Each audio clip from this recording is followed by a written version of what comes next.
There is a version of Rick's grandson this series has never let you sit with for long. Not the nervous kid stammering through a garage full of dangerous inventions.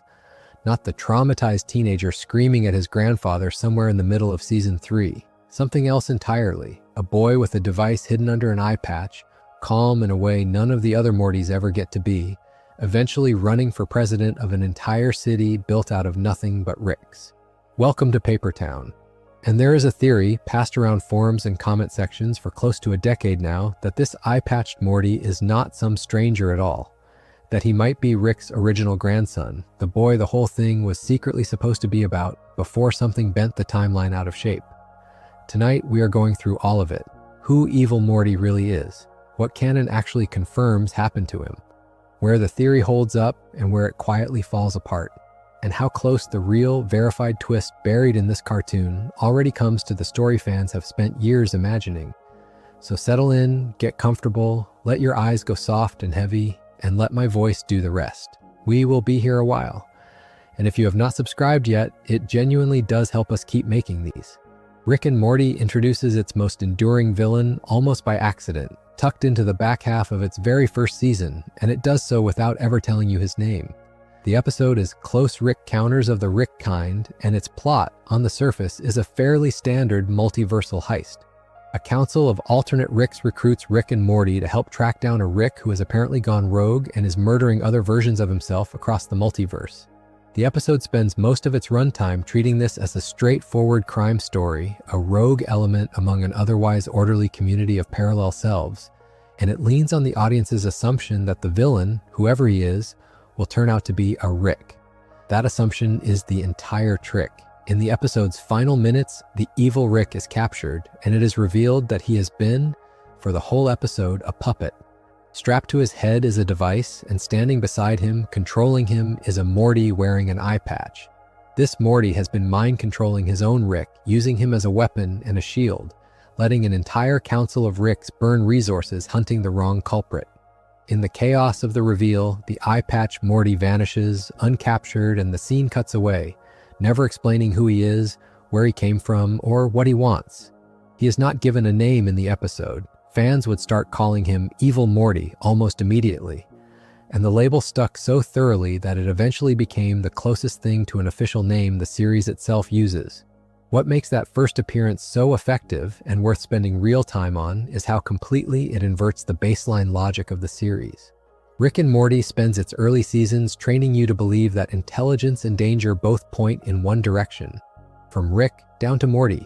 Rick is the genius, the god, the one holding the portal gun and making the calls, while Morty is the terrified passenger along for the ride, useful mostly as a moral counterweight to Rick's nihilism. Close Rick Counters of the Rick Kind takes that hierarchy and simply reverses it in the last 60 seconds, and it does so with almost no dialogue, letting the visual of the eye patch and the device do all the explaining.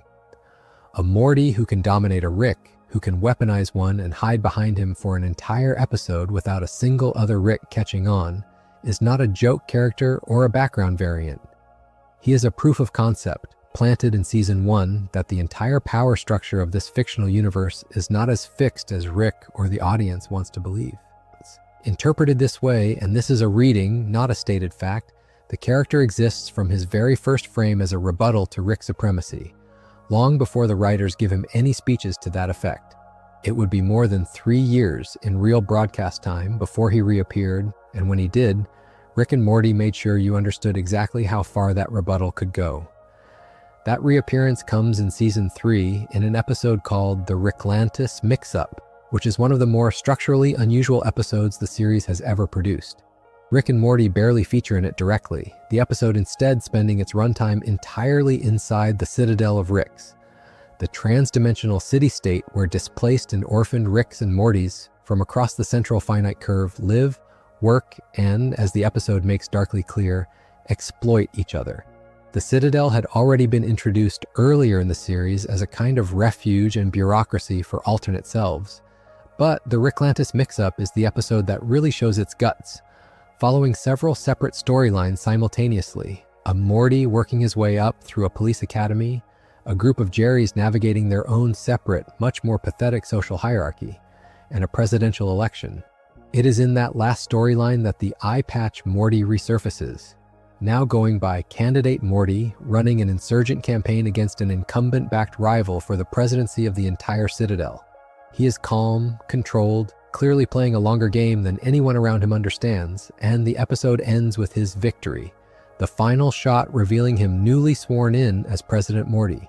It is a stunning piece of long-form plotting for a series that, at the time, was still mostly known for standalone science fiction gags, and it retroactively recontextualizes the entire Close Rick Counters reveal. This was never a one-off villain. This was a Morty with a plan that operated on a timescale of years, patient enough to build political power inside the very system built to keep Morty subordinate. Between that election and the next major appearance, Rick and Morty gives Evil Morty one more moment worth naming, though it comes with a significant asterisk.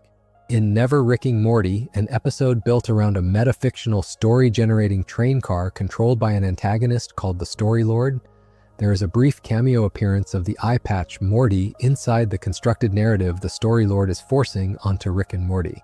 Because that entire episode operates as a kind of narrative funhouse, commentary on the storytelling mechanics of the series, rather than a straightforward continuation of the plot, most recap and lore sources treat this appearance as non-canon, or at least metafictional in a way that keeps it separate from Evil Morty's actual on-the-ground history. I mention it here mostly so that if you go looking for his appearances yourself, you know not to weigh that cameo the same way you would weigh an appearance in the main timeline. The character's real next chapter, the one that actually moves his story forward, would not arrive until the finale of Season 5. That finale, Rick-Jack, is the episode where Evil Morty stops being a recurring mystery and becomes, briefly, the clearest voice of ideology in the entire series. Rick and Morty travel to the Citadel, now sometime after the events of the Ricklantis mix-up, and encounter President Morty directly, revealed openly this time, no disguise, no ambiguity about who he is. What follows is a monologue that fans have quoted constantly in the years since, sometimes called the Infinite Crib Speech, in which President Morty lays out, in plain terms, exactly what the Central Finite Curve is and why it exists. He describes an endless nursery of Rick and Morty pairs, every single one structurally identical, every Morty existing only to be dominated, used, and eventually discarded by his Rick. The entire arrangement engineered deliberately by Ricks themselves to guarantee that a Rick is always the smartest and most powerful being in whatever reality he happens to occupy. It is, in the space of a few lines, the fullest explanation the series has ever given for one of its foundational pieces of world building, and it comes out of the mouth of the one character who has spent the entire run proving through action rather than argument that the arrangement is not actually inescapable. Having said his piece, President Morty does not simply protest the system, he ends it, at least in the form it existed in until then, hijacking the Citadel's own power and portal infrastructure to blast a hole clean through the boundary of the curve itself and escape into the unbounded multiverse beyond, a multiverse no longer curated to keep Rick safely on top. The Citadel is destroyed in the process, most of its Ricks and Mortys with it, and Rick C-137 and his own Morty are left stranded, adrift in space with their portal fluid drained, a situation the following season opens by having to clean up. Notice how strange it is that the sharpest critique of Rick, the being the entire series is nominally about and named after, comes from a Morty, and specifically from this Morty. Every other character who pushes back against Rick across the run of the series, Beth, Jerry, Summer, does so from inside the relationship, still tangled up in loving him, needing him, or resenting him personally. Evil Morty's critique is structural rather than personal. He is not angry that his particular Rick mistreated him, at least not as his stated public reasoning in that speech. He is angry, or perhaps more accurately, coldly clear-eyed, about the fact that the entire multiverse was rigged on purpose by an entire class of beings to make that mistreatment universal and inescapable for every Morty everywhere. That is a genuinely unusual position for a Rick and Morty character to occupy. And it is one of the reasons this character has generated more sustained fan theorizing than almost anyone else in the cast who is not Rick himself. He would not resurface again until Season 7 in an episode called Unmortrican, and that appearance is different in kind from everyone before it, because it is the first time Evil Morty is given a real, on-screen backstory of his own, rather than being left a figure defined entirely by his actions in the present. We are going to spend real time on what that flashback shows, because it matters enormously to the theory this entire video is built around. But for now, in the interest of laying out the full public record first, here is the shape of it.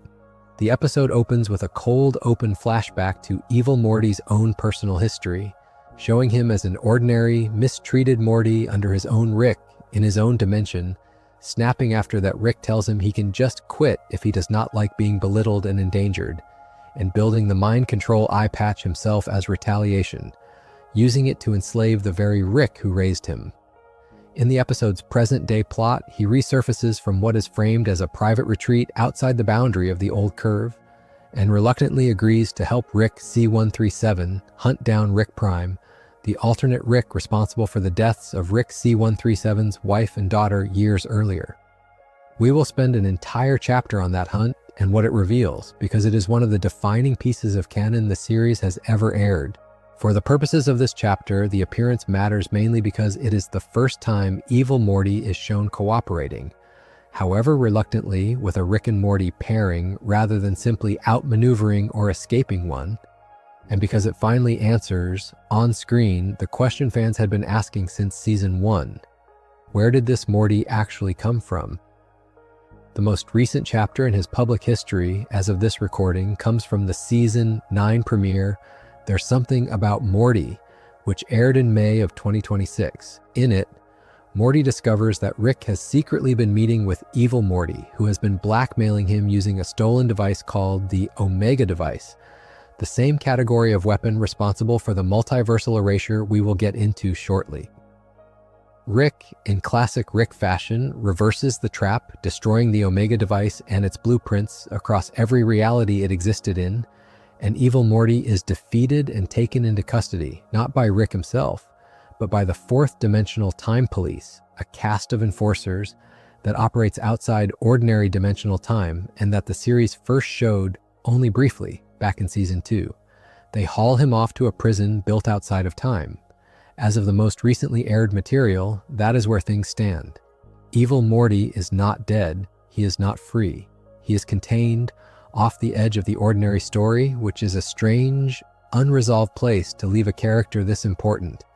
And that sort of loose, dangling finish is precisely what keeps a fan theory alive long after a series might otherwise have closed the book on it. Laid end to end like this, across more than a decade of real broadcast history, what you get is not a villain who escalates in the usual sense. More powerful gadgets, bigger threats, louder confrontations. What you get is a character whose entire arc is about scale. He starts as a single Morty controlling a single Rick in secret. He becomes a political figure controlling an entire city-state. He becomes, briefly, the deciding actor in the cosmology of the series, the one being who actually broke the Central Finite Curve rather than merely complaining about it. And then, having pulled off a more disruptive act than any character in Rick and Morty has ever done, he retreats, resurfaces only when it serves him, and ultimately gets captured trying to leverage the same category of civilization-ending technology that killed Rick's family in the first place. That arc, on its own, without any theory attached to it at all, already reads as one of the more carefully built character histories the writers have produced. The theory people build on top of it that this particular Morty is not just a mirror of Rick's original grandson, but might actually be him, needs that entire history in view before it makes any sense at all, which is why we started here instead of jumping straight to the speculation. Next, though, we need to leave Evil Morty's story for a while and go back to the tragedy that shaped the Rick this theory is actually about, because you cannot understand what the theory is claiming without understanding exactly what Rick C-137 lost and when and how long he lied to himself about it. For a series that spends so much of its runtime being loud, Rick and Morty is remarkably patient about its central character's grief, and it doles that grief out across many years of episodes, in pieces small enough that you could, for a long time, convince yourself Rick's coldness was just a personality trait rather than a wound. The first real crack in that surface appears in Season 3, in the premiere episode, The Rick Shank Rickdemption, an installment mostly remembered for its prison break plot and its brutal treatment of the Galactic Federation. Tucked inside that episode, though, almost as an aside, is a brain scan sequence, the Federation attempting to extract information from Rick's mind by force, and in the process accidentally surfacing a memory Rick has clearly buried. In it, we see Rick with a wife, Diane, and a young daughter, Beth, living something that looks almost like an ordinary life before a car bomb kills them both. When the memory surfaces, Rick's own reaction is to dismiss it on screen in the moment, insisting the memory is fabricated, a plant not real. The writers do not push back on that denial at the time, they simply let it sit there, an unresolved splinter, and move on. That is on its own a remarkable piece of writing because it means the series planted the defining emotional fact about its main character years before it was willing to confirm it, and did so in a way that let a huge portion of the audience read right past it as a minor gag about brain scans. It would take until the finale of Season 5, the same Rick Mirai Jack episode where Evil Morty delivers his infinite crib monologue, for the story to circle back and confirm, through another brain scan, that the memory was not fabricated at all. Diane and Beth really did die. Rick really did lie to the Federation and to himself for years, insisting a true memory was false because the truth was more than he could carry. That is already a heavy piece of characterization on its own.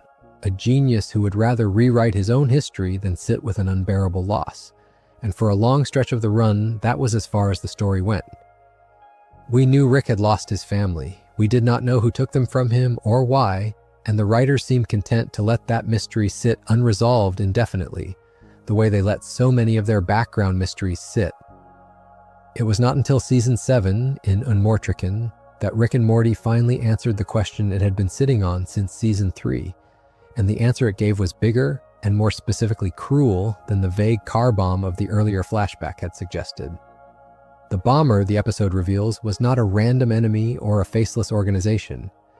It was another Rick, an alternate version of the same man, a Rick that fans and the promotional material have taken to calling Rick Prime, though it is fair to pause here and say plainly that this is largely fan and journalist shorthand for a specific, especially dangerous alternate Rick, not a term the writers themselves spend time formally defining as an official title the way they do with something like the Central Finite Curve. What the episode does make explicit is motive, and the motive is the part that lands hardest. Rick Prime did not target C137 at random. He targeted him specifically because C137 had chosen family, had chosen Diane and Beth and an ordinary life, over the kind of unencumbered, consequence-free pursuit of pure science that Rick Prime himself represents. In other words, the single defining trauma of this protagonist was not an accident of multiversal chaos. It was punishment inflicted by a version of himself for the crime of loving people enough to slow down for them.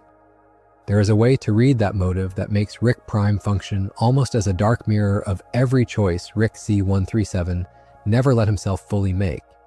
And it is worth pausing on that reading for a moment because it reframes so much of the earlier seasons. This is interpretation, not settled fact, but it is hard to watch early Rick and Morty the same way once you know it.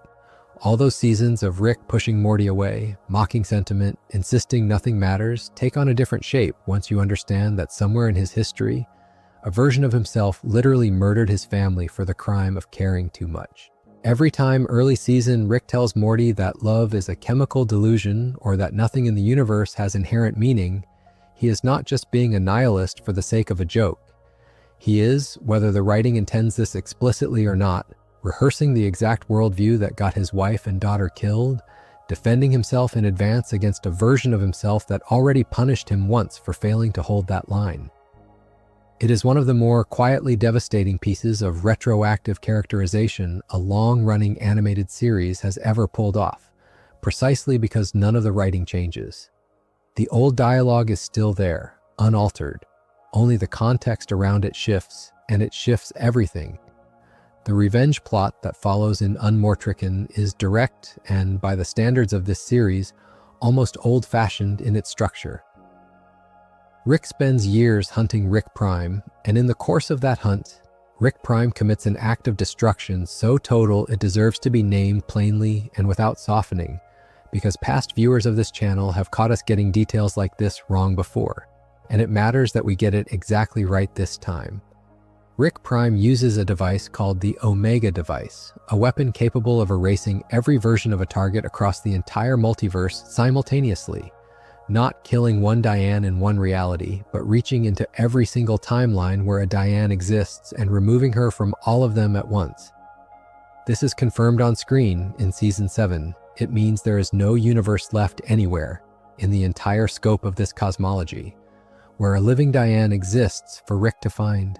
Not a better universe, not a luckier one, none. Any version of this story that imagines Rick simply hopping to a happier timeline to reunite with his wife is not describing Rick and Morty. It is describing a different, kinder story that the writers specifically chose not to tell. And the finality of that choice is part of what makes Rick's eventual confrontation with Rick Prime, later in the same episode, land as hard as it does. Rick catches him. Rick kills him, on screen, with his own hands and with Evil Morty's reluctant help, and there is no version of the following season that undoes it. A later scene in the 8th season does depict something that looks, for a moment, like a reunion between Rick and Diane, but the writing is explicit that this takes place as a memory construct inside Beth's mind, not a resurrection, and both Rick and the construct are contained again by the episode's end. Rick Prime is dead and stays dead. Diane is gone from every reality. That is the standing current state of this story, and it deserves to be stated bluntly because so much fan discussion around this exact plotline drifts, understandably, toward wanting a softer outcome than the writers actually gave. What makes this material relevant to the Evil Morty theory, rather than simply being its own devastating story sitting off to the side, is the detail buried inside that same episode about how Rick actually catches Rick Prime in the first place. He does not do it alone. He does it with Evil Morty's help, reluctant, transactional, but real, and the two of them, for the length of that hunt, are framed as something closer to allies than to the mismatched adversaries their earlier history would suggest. We are going to spend real time on exactly what that alliance looks like and what it might mean in a later chapter, because it is one of the strongest emotional threads the theory has to work with, an eyepatched Morty who despises the entire structure that makes Rick's powerful, choosing, for reasons the story never fully spells out, to help this particular Rick get his revenge. For now, the important thing to carry forward is this. Rick C-137's entire emotional architecture, the coldness, the deflection, the decades of denial, sits on top of a specific, named act of violence committed by another version of himself, against the one part of his life he ever let himself be soft about. Any theory that wants to connect Evil Morty to this Rick has to reckon with the fact that this Rick has already been the victim, once, of exactly the kind of multiversal identity violence the theory is asking us to imagine happening again, this time to his grandson instead of his wife. It is worth pausing, too, on how the story chose to reveal all of this, because the pacing itself is part of what it is telling. Rick and Morty could have delivered the Rick Prime reveal early, could have made the hunt for his wife's killer a Season 1 arc with a clean resolution by Season 3. Instead, it let the mystery sit, unglamorous and mostly unspoken, across many years of real broadcast time, only closing the loop once it had built an entire separate character, Evil Morty, whose own arc had grown large enough to intersect meaningfully with Rick's. That is not an accident of writer's room scheduling so much as it is, read generously, a demonstration of the actual thesis about grief and evasion. Rick spent years insisting a true memory was fake. The series spent years doing something structurally similar, sitting on a true story and letting audiences assume, wrongly, that a stray flashback in a prison episode was just a joke about brain scans. The writing and the character, for once, are moving in exactly the same rhythm, both of them putting off an unbearable truth for as long as they possibly can. That patience is part of why the eventual reveal hits as hard as it does, and it is part of why any theory built on top of this material deserves to be handled with the same patience, rather than rush toward the conclusion fans most want to believe. My own sense is that the restraint is the point, and the story is all but daring you to be as impatient as Rick was. Before we can get to the theory itself, there is one more piece of machinery we need laid out clearly, because it is the piece that makes the entire idea plausible in the first place, rather than just a fun piece of fan fiction. Rick and Morty is a story about infinite universes, but it very deliberately does not let its characters actually interact with infinite universes. Somewhere in its early seasons, the writers introduced the idea that Rick and Morty only ever hop between a bounded subset of realities, a closed system called the Central Finite Curve, and the infinite crib monologue we already spent time on in Evil Morty's chapter is the moment the story finally explains out loud what that system actually is and why it exists. It is not a natural law of physics. It is a rigged game, engineered deliberately by Ricks as a class, to guarantee that within the boundary of the curve, a Rick is always going to be the smartest, most capable being present in whatever universe he happens to occupy. Every universe outside that boundary, the ones where a Rick might not be the smartest thing around, where a Rick might actually lose, gets excluded from the pool the traveling Ricks are ever able to reach. It is world building as a form of cheating. And once Evil Morty says it plainly in Season 5, you can never really unhear it. What that monologue does not spend as much time on, because it is more interested in Evil Morty's feelings about the system than in its plumbing, is exactly how the curve gets administered day to day. And for that you have to go back to the Citadel of Ricks, the actual physical institution built to manage all those displaced and orphaned Ricks and Mortys the curve produces. The Citadel is not a recent addition to the lore. It appears well before Evil Morty's presidency, introduced as a kind of refugee city for Ricks and Mortys who, for one reason or another, no longer have a working pair on the other side of the equation. A Rick without a Morty without a Rick, and Rick C137 himself is shown to have been involved in its construction, one of the many Ricks who built this system rather than simply inheriting it. For most of its early appearances, the Citadel is governed by something called the Council of Ricks, an oligarchy of the institution's most senior and successful Ricks, making decisions on behalf of the whole population beneath them. And it deserves to be said plainly, since the theory to come rests partly on how casually this story treats identity and replacement, that a body calling itself a Council of Ricks is definitionally an institution built to manage large numbers of interchangeable versions of the same man. The Citadel does not stay standing untouched in the background either. It gets destroyed, rebuilt, and destroyed again over the course of the run. And each time, the exact question of who does it and why deserves care, because the destruction pattern itself tells you something about where power actually sits in this world. The first destruction happens courtesy of Rick C137 in the same Rickshank Rickdemption episode where the Diane and Beth flashback first surfaces. Rick, escaping custody after being captured by the Galactic Federation, uses the Citadel itself as a weapon, teleporting the entire structure directly into the airspace of the Federation prison holding him, destroying both the prison and most of the Council of Ricks in one stroke, in order to secure his own escape. That is worth pausing on for a moment because it means the central governing body in the entire Rick and Morty multiverse, the institution meant to police and regulate every version of Rick across the curve, gets casually wiped out by one particular Rick as a byproduct of a jailbreak, not even as the primary goal of the episode. The Citadel gets rebuilt after that, life for its residents apparently continuing on much as before, but with its senior leadership gone, which is the vacuum. The Ricklantis mix-up drops us into a season later, the council having since been assassinated entirely, forcing the presidential election that a disguised Evil Morty goes on to win. And then, as we already covered, Evil Morty himself destroys it a second and far more total time in the Season 5 finale, hijacking its own infrastructure to blow a hole through the curve and abandoning the wreckage behind him. Two destructions, both caused by figures the institution should theoretically have had power over, both of them essentially unpunished, is not a subtle piece of thematic design. A city built entirely around the premise of Rick supremacy gets destroyed, twice, by beings the system was supposed to control.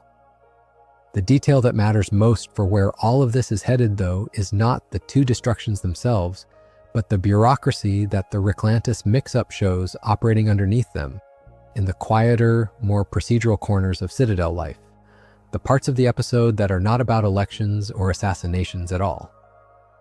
Among its several parallel storylines, the episode follows a young Morty working his way up through something like a Citadel police academy, training alongside other unmatched or orphaned Mortys who, for whatever reason, no longer have a Rick of their own.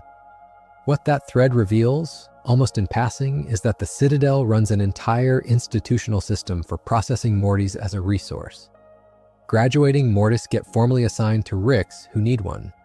Mortys who do not get matched become permanent, low-status residents of the Citadel itself, a kind of unwanted surplus population. And, most relevant of all to everything this argument is building toward, when a Rick needs a replacement Morty, the Citadel does not simply pair him with some existing orphaned kid and let the awkwardness of that transition play out. It manufactures one. We watch the Citadel mass-producing cloned Mortys, complete with implanted false memories, ready to be shipped out to any Rick whose own Morty situation has, for whatever reason, become unavailable. Notice the plainness of that for a second, because it is easy to let a detail like this slide past as just another dark background joke in an episode stuffed full of them, and Rick and Morty carries a lot of dark background jokes. But this one is doing real structural work. It means that within the series' own established canon, completely independent of any fan theory layered on top of it, a Morty got swapped out for a different Morty, and neither he nor the Rick around him necessarily knows it happened, is not some wild, unprecedented violation of the rules. It is a documented, institutionalized, bureaucratic process, something the Citadel is shown actively doing as standard operating procedure, complete with an assembly line and a false memory implant step built in to smooth the whole transition over calmly and without fuss. The writers did not need to invent a special, exotic mechanism to make an identity swap plausible. They built one into their own world building years before any theory about Evil Morty specifically ever needed to use it, almost as if they wanted the audience to have this tool sitting in the back of the mind long before anyone would need to reach for it. None of this proves on its own that anything like that cloning and replacement process ever actually happened to Rick C-137's own Morty specifically. The story never says that it did, and there is no scene anywhere in its run that shows Rick C-137 receiving a freshly manufactured Morty off some Citadel assembly line to replace an original. That is a distinction to hold on to, and we are going to keep coming back to it, because it is the difference between a plausible mechanism exists and this mechanism was actually used here. What the Citadel material does establish, solidly and without any need for speculation, is that Rick and Morty's own writers built a version of their multiverse where Mortys are, structurally, a manufactured, interchangeable, replaceable class of being, administered by an institution that mass-produces them and edits their memories to match. That is not a fan theory laid on top from the outside. That is the world the series chose to build for itself, on screen, in a widely praised and heavily rewatched episode, years before Evil Morty's origin was ever explained to anyone. It also reframes something about his own political rise that is easy to miss on a first watch. He does not seize power over the Citadel through violence or by outmaneuvering the Council directly, the way you might expect a villain in this kind of story to operate. He runs for office inside the very bureaucratic structure that processes Mortys like inventory, and he wins legitimately by the Citadel's own rules, before doing what he actually came to do. There is a reading here, again interpretation rather than fact, that his entire campaign was never really about ruling the Citadel at all, that the presidency was simply the fastest legitimate route to the infrastructure access he needed to blow the whole system open from the inside, and that he was willing to spend however long it took, patiently climbing a ladder built to keep Morty subordinate, purely in order to demonstrate, publicly and unmistakably, exactly how replaceable and disposable that ladder considered people like him to be. Whether or not that reading matches what the writers intended, it fits neatly with everything else this chapter has laid out. A Morty who understood, better than almost anyone else in the series, that the entire multiversal order surrounding Ricks and Mortys was a manufactured hierarchy rather than a natural fact, chose to attack that hierarchy using its own official channels, and chose to do it from a position that the Citadel's own bureaucracy would have filed as just another replaceable part. With all of that in place, the Curve as an engineered cheat code, the Citadel as the institution administering it, and a documented canonical process for manufacturing and swapping Mortys with false memories built directly into that institution, we finally have everything on the table that the theory itself actually needs. Nothing here has claimed even once that Evil Morty specifically came out of that cloning process, or that he specifically replaced Rick C-137's Morty at some point in the past. That claim belongs to the next chapter, where we lay out exactly what fans are proposing, and the chapter after that, where we hold that proposal up against what has actually been confirmed about where Evil Morty came from. But you cannot evaluate a theory about a swapped Morty fairly without first understanding that the story you are watching already treats swapped, manufactured, memory-edited Mortys as an ordinary, working part of its universe. That is not speculation. That is the world Rick and Morty built for itself, in plain sight, a long time before this particular theory ever needed it. So here, finally, is the theory itself, laid out in full, the way its strongest advocates actually argue it, rather than the flattened headline version that tends to circulate in comment sections and video titles. The claim runs like this: Evil Morty is not a stranger who happened to cross paths with Rick C137 a handful of times over the years. He is, in some form, the original Morty, the biological, or at least the intended grandson who was supposed to grow up traveling the multiverse at this particular Rick's side, before something, a swap, a cloning, a divergence never directly narrated on screen, replaced him with the anxious, loyal, thoroughly ordinary Morty we have actually followed since the very first episode.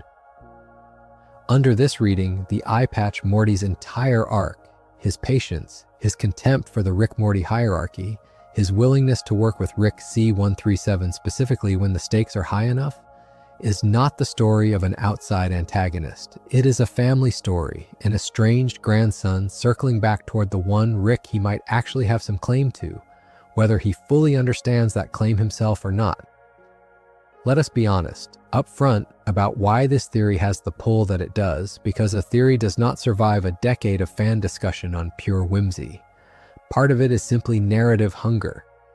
Rick and Morty spends an enormous amount of energy establishing how replaceable, interchangeable, and disposable Ricks and Mortys are to each other across the curve, and once you have absorbed that premise fully, once you have watched an entire episode built around a Citadel that manufactures Mortys on an assembly line, it becomes almost irresistible to wonder whether the two leads themselves have been unknowingly subjected to the exact mechanism the writers spent so much time establishing. If any Morty could be swapped, and if Evil Morty's entire character is built around understanding that fact better than anyone else on screen, the appeal is obvious.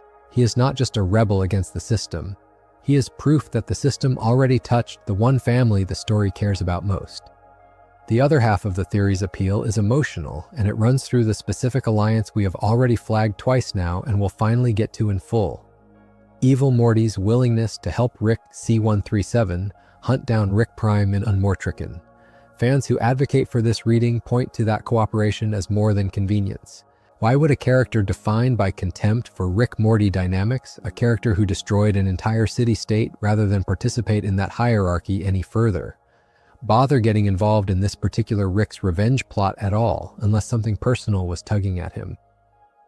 Under the theory, that pull is family, not sentiment in the way our own Morty expresses it. Wide-eyed and desperate for approval, but something colder and more complicated. An estranged relative showing up when it actually matters, on his own terms, without ever admitting that is what he is doing.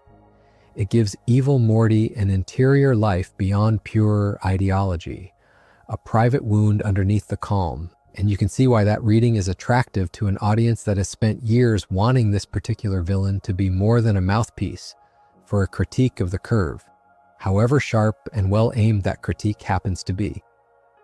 There is also a structural, almost mathematical version of the argument, less about feelings and more about probability. Given how many Ricks and Mortys exist across the curve, and given how thoroughly the Ricklantis mix-up establishes that swapping, cloning, and memory editing are standard Citadel operations, rather than rare emergency measures, some fans argue it would be more surprising if no swap had ever touched the central pairing than if one had. Rick and Morty, this version of the argument goes, spent years building a documented, in-universe machine for exactly this kind of substitution, and then centers its entire narrative on the one Rick-Morty pair the audience is trained never to question. Positioning the most consequential character in the whole mythology, the Morty who broke the curve itself, as secretly connected by blood to the protagonist Rick, has a symmetry to it that a certain kind of viewer finds almost too well designed to be coincidence, evidence in this reading, less of an explicit confirmed twist than of a shape the writers may have been circling for years without ever fully committing to it on screen. We should name it plainly because this account takes its own sourcing seriously, that none of what has just been described is confirmed anywhere in the aired episodes. Every sentence in the last several paragraphs has been phrased deliberately as what fans argue, what the theory claims, what advocates point to, rather than as settled fact, and that distinction is not a formality. It is the entire difference between an essay you can trust and one that quietly lies to you to sound more exciting. So let us be completely clear about where the line sits. It is a verified fact that Evil Morty exists, that he has the history laid out earlier here, and that he cooperates with Rick C-137 in Unmortricken. It is a verified fact that the Citadel canonically manufactures and swaps Mortys. It is not a verified fact anywhere in the aired run that Evil Morty specifically underwent that process or that he is specifically connected by blood, memory, or origin to Rick C-137's family line. That gap between what is documented and what is theorized is exactly what the next chapter needs to hold up to the light, because Evil Morty's own origin story has actually been given to us directly, on screen, and it does not say what this theory needs it to say. Before we get there though, let us sit a little longer with the theory's own internal logic, because even an idea that ultimately does not hold up against canon can still be worth understanding on its own terms, and this one carries more craftsmanship to it than a lot of casual fan speculation tends to. One version of the argument leans less on blood and more on pattern, pointing out that Rick C-137's Morty, the one the audience has followed since the pilot, is repeatedly shown across the run to have flashes of unexpected competence, moments where he outmaneuvers Rick, improvises solutions under pressure, or shows a kind of moral steel that reaches beyond ordinary teenage courage.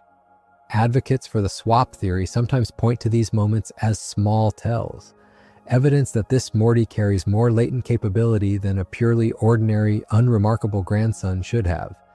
Capability that might make more sense if he shared some deeper connection to the multiverse's most consequential Morty. This is worth naming honestly as a much weaker strand of the theory than the others.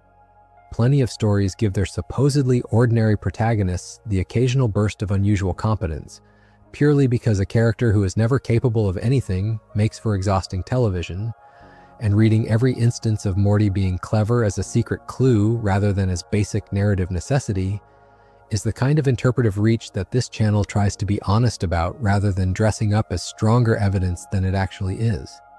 The stronger version of the theory, the one that earns serious attention even if it ultimately does not survive contact with canon, rests less on Morty's individual moments and more on the series' overall thematic commitment to the idea that identity across the multiverse is fragile, negotiable, and rarely what it first appears to be. This is a program that has, across its run, repeatedly destabilized exactly the kind of assumption the swap theory is asking you to question. It has given us Beths whose authenticity the writers themselves refuse to resolve. It has given us an entire citadel built around the idea that a Morty is a role to be filled rather than a person to be preserved. It has given us, most importantly for where this video is headed, a central Rick who is not even the biological grandfather most viewers assumed him to be for years, a verified twist. We are going to spend an entire chapter on shortly because it may be the closest thing this story has ever handed us to the swap the fan theory imagines, just arranged slightly differently than fans predicted. Given how comfortable Rick and Morty has repeatedly proven itself to be with exactly this category of identity instability, the argument goes, betting against a similar twist involving Evil Morty is not an unreasonable position, even if it remains, as of everything aired to date, unconfirmed. What we owe the theory, and what we owe you, is to take it exactly this seriously and no more, neither less nor more than it has earned. It deserves real engagement because it is built out of genuine patterns the series itself established over time, not out of nothing at all. It does not deserve to be narrated as though the answer is already yes, because it simply is not, and the next chapter is going to walk through, patiently and in detail, the one piece of on-screen evidence that pushes back against it, hardest of anything we have. So let us actually go there. Season 7's Unmortricken opens with a cold open flashback, and it is, without exaggeration, one of the standout pieces of footage this franchise has ever aired. because it is the first and so far only time Rick and Morty has shown us, directly, where Evil Morty actually came from, rather than simply letting the audience infer his history from context and implication. Everything about the way this flashback is shot signals that the writers understood its weight and wanted us to feel it too. It is hushed, it is deliberate, and it does not rush, and that patience is doing quiet work of its own.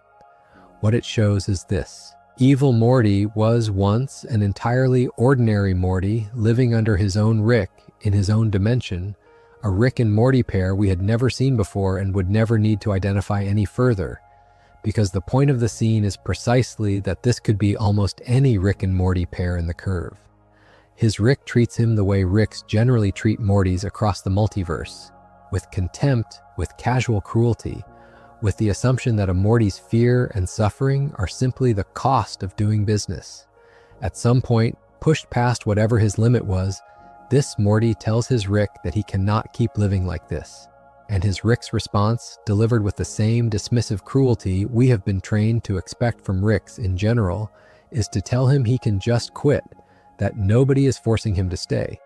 It is a throwaway line, the kind of thing a Rick might say without thinking twice about it, and it is also, the flashback makes clear, the line that breaks something loose in this particular Morty. What follows is the origin of everything we later come to know as Evil Morty. This Morty does not run, he does not quit, in the sense his Rick meant it. He gets his own Rick blackout drunk, and while that Rick is incapacitated, he builds by himself the mind control device that will define his entire subsequent history. The same device we later see strapped under an eyepatch, the same device that let him puppeteer an evil Rick back in close Rick counters of the Rick kind, years earlier in the story's chronology. He uses it immediately on the Rick who raised him, enslaving him, and the flashback does not soften what happens next. He does not simply neutralize his Rick and walk away.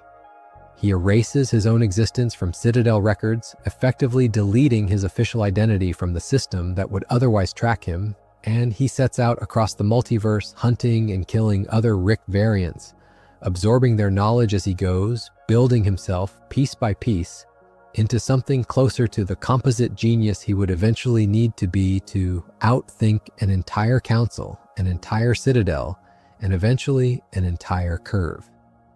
Notice what that flashback is actually telling you, because it changes the shape of everything discussed in the last chapter. This is not a story about a Morty being taken from Rick C-137's family and replaced with someone else.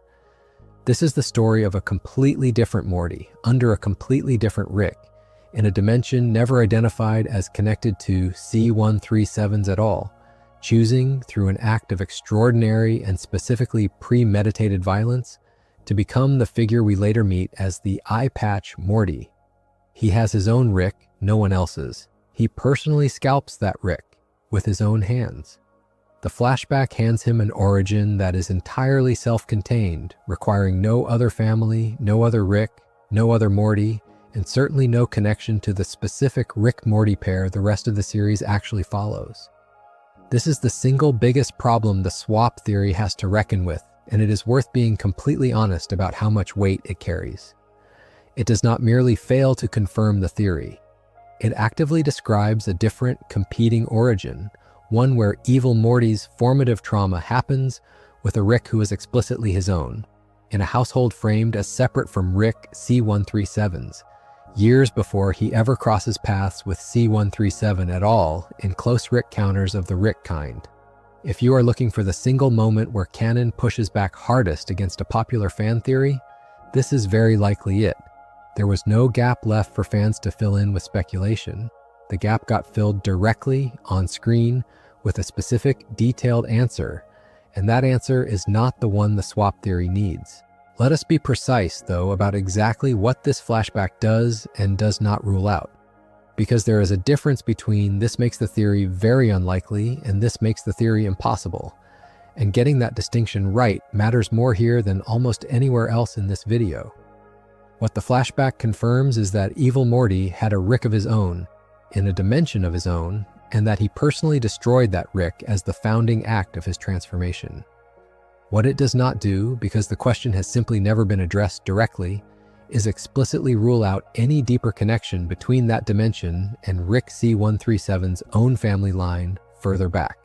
Some earlier branching point in the curve's history that might tie the two together in a way nobody has ever bothered to specify, because no character has ever been asked that question, let alone answered it. No line of dialogue anywhere in the aired run says, in so many words, Evil Morty's dimension has no relation whatsoever to Rick C-137's family. There is no narrative reason to spend time on a negative claim like that. This is a meaningfully different thing from an explicit denial of a connection, and it is the reason this video frames the theory as something canon makes extremely unlikely rather than something canon has issued a formal denial of. That distinction might feel like a technicality, and in a sense it is, but it is the technicality this channel's whole approach is built on.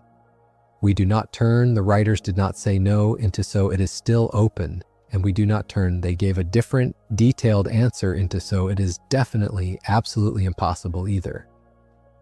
We tell you exactly how far the evidence goes in both directions, and then we let you decide for yourself what to do with the space in between. There is also a version of this counter-evidence that deserves to be taken seriously on its own terms rather than treated only as a rebuttal, because Unmortrican is not just correcting the record on Evil Morty's origin. It is making its own thematic point, one that is arguably sharper and more layered than the swap theory it displaces. The flashback's real argument is not, here is the specific family Evil Morty comes from. Its real argument is that he could be anyone. The scene deliberately withholds a memorable, distinctive Rick, withholds a dimension number we are meant to remember, withholds any household detail that would make things feel special or singular. It is staged, if anything, to feel generic, almost interchangeable with any Rick and Morty pairing you could imagine, precisely because the point is that this kind of breaking point could happen, and by strong implication of everything we have been told about how uniformly Ricks treat their Mortys across the curve, probably has happened to any number of Mortys nobody ever had reason to check in on. Read this way, and this is interpretation, not something stated outright. Evil Morty's origin is less a rebuttal of the he could be connected to any given Rick instinct that fuels the swap theory, and more a much bigger, colder version of it. Not he is secretly connected to this one specific Rick you already care about, but there is nothing about this specific Rick that would have made his own Morty immune to becoming exactly this. The theory wants Evil Morty's story to be personal, a hidden thread running specifically through Rick C-137's family. What we actually got is arguably scarier than that, a story that could belong to nearly any Rick, which is precisely why it makes such a devastating argument against the entire system rather than against one household within it. None of this means the emotional core fans are responding to is imaginary. It means the feeling is pointed at the wrong specific claim. What draws people toward this theory is not really a hunger for a genealogy chart. It is a hunger for the idea that the cruelest critique of Rick and the best-loved Rick and Morty pairing might actually be tangled up in each other, that the character who broke the whole system open might have some claim on the one relationship the audience has spent years rooting for. Canon, as it currently stands, does not hand viewers that entanglement in the literal, bloodline sense the theory proposes, but it does offer something adjacent to it, something the writers have actually confirmed rather than merely implied.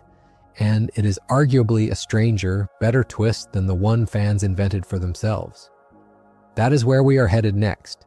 Here's the part of this story that almost nobody talks about with the attention it deserves, partly because it got buried under the much louder Rick Prime reveal happening around it, and partly because it is odd enough that a lot of casual viewers seem to have simply let it slide past without absorbing what it actually means.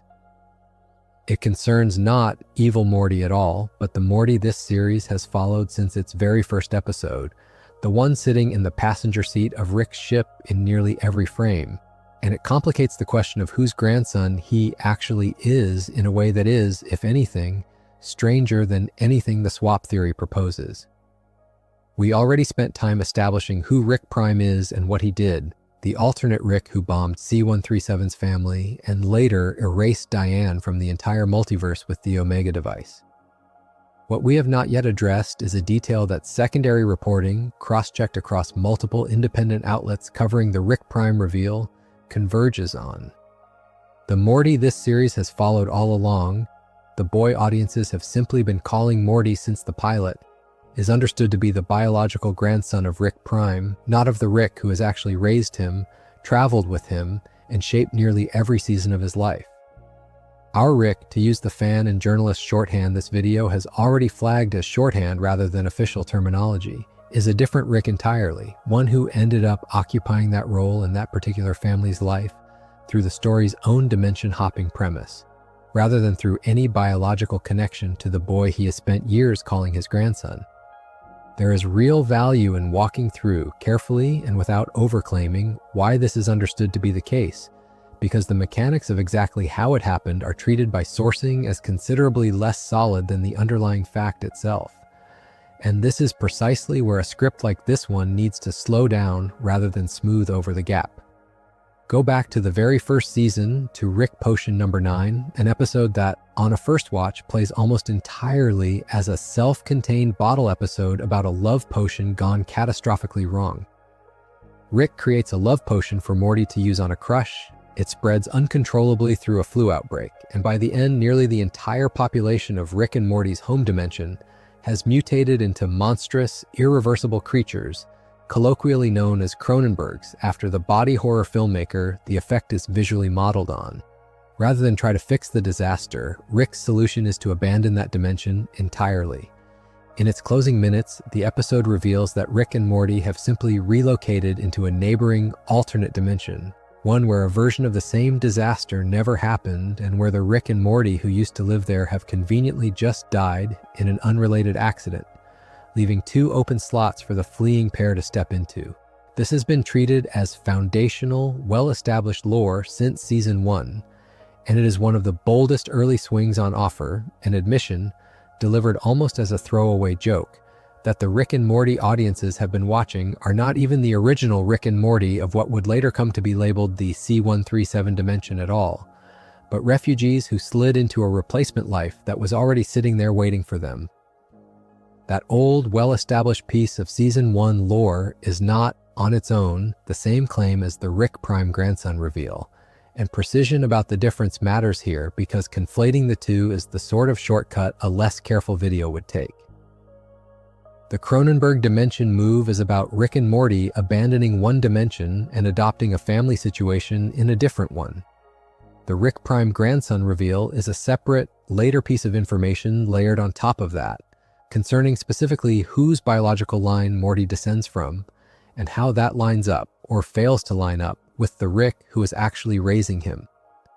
Secondary sources covering the Rick Prime material agree solidly on the end result, that Morty's biological grandfather is Rick Prime rather than the Rick he has grown up with.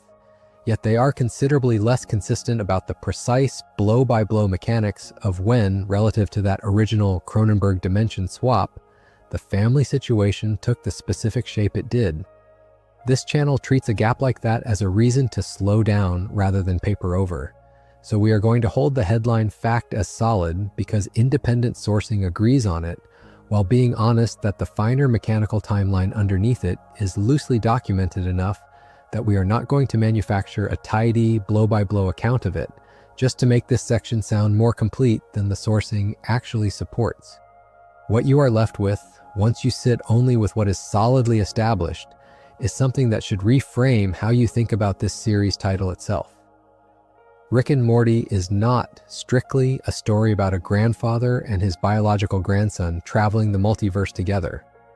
It has this whole time been a story about a Rick who ended up parenting a boy who is not, biologically, his own line, a boy whose actual grandfather is the deadliest figure in the entire mythology, the man who murdered this Rick's wife and daughter and erased her from existence across every reality that has ever been shown.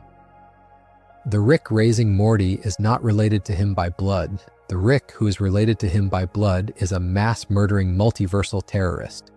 And the audience has, this entire time, simply been left to assume the comfortable, uncomplicated version, grandfather and grandson, family by blood as well as by proximity, without any scene ever built around correcting that assumption on screen, the way it was corrected with the Diane and Beth material. Once that lands, it becomes hard not to notice how strange it is that this exact detail sits so unassumingly next to a decade of fan speculation asking whether Evil Morty might secretly be connected to Rick C-137's family. Fans spent years building an elaborate theory about whether the antagonist might secretly share blood with the protagonist's actual family line, while the writers on the other side of the story had already quietly rearranged whose blood the protagonist's own family line actually belongs to without needing Evil Morty involved at all. You do not need a swapped villain to get a destabilizing lineage twist out of this material.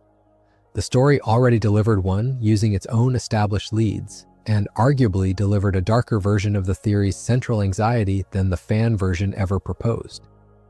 At least the swap theory imagines Evil Morty as some kind of long-lost relative circling back with unclear but at least conceivably complicated motives.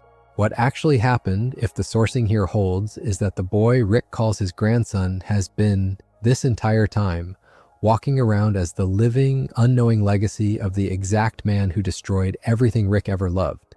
And Rick has never had any narrative reason, on screen, to treat that fact as anything other than background noise. Let me be honest about how this reframes the emotional stakes of Rick and Morty's relationship going forward, while marking this next part clearly as a reading rather than anything the writers have stated directly. If Rick knows this fact, and there is no confirmed on-screen moment establishing definitively that he does, then every scene of Rick protecting Morty, teaching him, dragging him reluctantly toward growth across the run, becomes an act of loyalty toward a boy who carries, in his blood, a literal piece of the man who ended Rick's family. That would make Rick's devotion to Morty not a simple continuation of family duty, but something closer to a chosen, deliberately constructed loyalty, built in spite of biology rather than because of it. Arguably the boldest thing this whole run has ever suggested about what family means within its own cosmology. If Rick does not know, if this is simply a fact the writers have kept in their own back pocket without ever routing it through Rick's awareness on screen, then the emotional stakes shift into a different, softer kind of dramatic irony. An audience that knows something devastating about a relationship neither character inside it has ever had reason to question. Either reading is available, neither is confirmed. Both are more interesting, this reading argues, than the swap theory this whole video set out to test. We have circled back to this alliance 3 separate times now, promising to eventually tell it properly, and this is that chapter. In Unmortricken, once the show has finished delivering Evil Morty's own origin flashback and Rick's Diane and Beth reveal alongside it, the present-day plot puts these two figures in the same room together, working toward the same goal, for what is, as far as the aired record goes, the only sustained stretch of cooperation between them anywhere in the run. It is that same flashback, the one showing Evil Morty raised by his own separate Rick, that makes the bloodline version of the theory so unlikely in the first place, which is part of why the confirmed lineage twist lands harder than the invented one. The circumstances deserve to be laid out plainly, because nothing about this alliance gets romanticized, not even slightly. Evil Morty is not shown volunteering out of sentiment or loyalty. He resurfaces from what the episode frames as a kind of private retreat, a life he has built for himself well outside the boundary of the old curve, away from Rick's, away from Citadel politics, away from the entire structure he spent years fighting and eventually destroying. Rick C-137 comes to him because he needs something Evil Morty has, whether that is specific knowledge, resources, or simply the particular set of skills that let a single Morty once outthink and eventually outmaneuver an entire class of Ricks. Evil Morty agrees to help, and his agreement is framed as reluctant, transactional, the kind of arrangement two capable, wary parties enter into because it serves both of them, not because either one has warmed to the other. And yet something about the way the series stages their scenes together pushes past pure transaction, and that something deserves a plain look before anyone oversells it into more than the text supports. There is an ease to how these two operate side by side that Rick has never been given with almost anyone else. Certainly not with the Morty he actually raises, whose competence Rick has spent years underestimating out of habit as much as anything else. Evil Morty does not need managing, he does not need explanations. He anticipates, moves, and contributes at a level that matches Rick's own, and Rick, for what may be the first time in the entire run, is shown working alongside someone he does not have to talk down to. That is worth noticing on its own terms, independent of any theory about blood or origin, because it says something about what Rick actually values, given the choice. Not deference, not loyalty in the abstract, but capability that meets his own without apology. And it lands differently precisely because it is so rare for him, a man who has spent the whole run treating almost every partner in the room as an obstacle to route around rather than a mind to work with. This dynamic is precisely what fuels the strongest emotional version of the swap theory, the version that does not need a genealogy chart to feel persuasive. Watching the two of them hunt Rick Prime together, there is a temptation, understandable and worth naming honestly, to read something almost familial into how naturally they slot into a working partnership, as though you are being shown what Rick and Morty might have looked like if the passenger seat had, all this time, belonged to someone operating on Rick's own level instead of several steps behind him. That is a genuine emotional pull the footage creates, and there's no point pretending it does not land, because pretending otherwise would be dishonest about what makes the theory appealing in the first place. But the honest accounting also has to include what the series does not do with that dynamic, and that omission matters. It never stages a single scene of recognition between them, no beat where either character registers the partnership as anything other than a means to an end. Evil Morty does not soften toward Rick beyond what the mission requires. Rick does not treat him with anything resembling paternal warmth or curiosity about who he actually is beneath the eye patch in the plan. Once Rick Prime is dead, the alliance simply ends, and Evil Morty returns to wherever he came from, with no on-screen suggestion that anything between them has shifted into something ongoing, familial, or even particularly friendly. If this were the writers quietly confirming a blood connection through subtext, that subtext would be doing an enormous amount of work through pure staging and tone, without a single line of dialogue, a single lingering shot, or a single moment of either character acknowledging the other as anything more than useful. Stories do communicate through subtext all the time, and this channel takes that seriously elsewhere in its coverage of this series. But subtext this faint, carrying a claim this large, is a thin foundation to build a confirmed theory on, however emotionally satisfying it feels in the moment. What the Alliance does confirm solidly without needing any theory attached to it is something about Evil Morty's actual priorities that complicates the flatter, purely ideological reading of him established by the infinite crib monologue. A character defined entirely by contempt for the Rick-Morty hierarchy, who destroyed an entire city-state rather than let that hierarchy continue unchallenged, chooses, when the stakes are personal enough, to step back into the very sort of Rick and Morty adjacent partnership he spent years positioning himself against. That is not necessarily hypocrisy. It might be, and this is interpretation, evidence that Evil Morty's rebellion was never actually about refusing all cooperation with Rick's on principle, but specifically about refusing subordination, refusing to be the junior partner in a relationship engineered to keep him there. Working alongside Rick C-137 to hunt Rick Prime is not the same category of arrangement as being scalped and puppeteered by his own Rick as a child.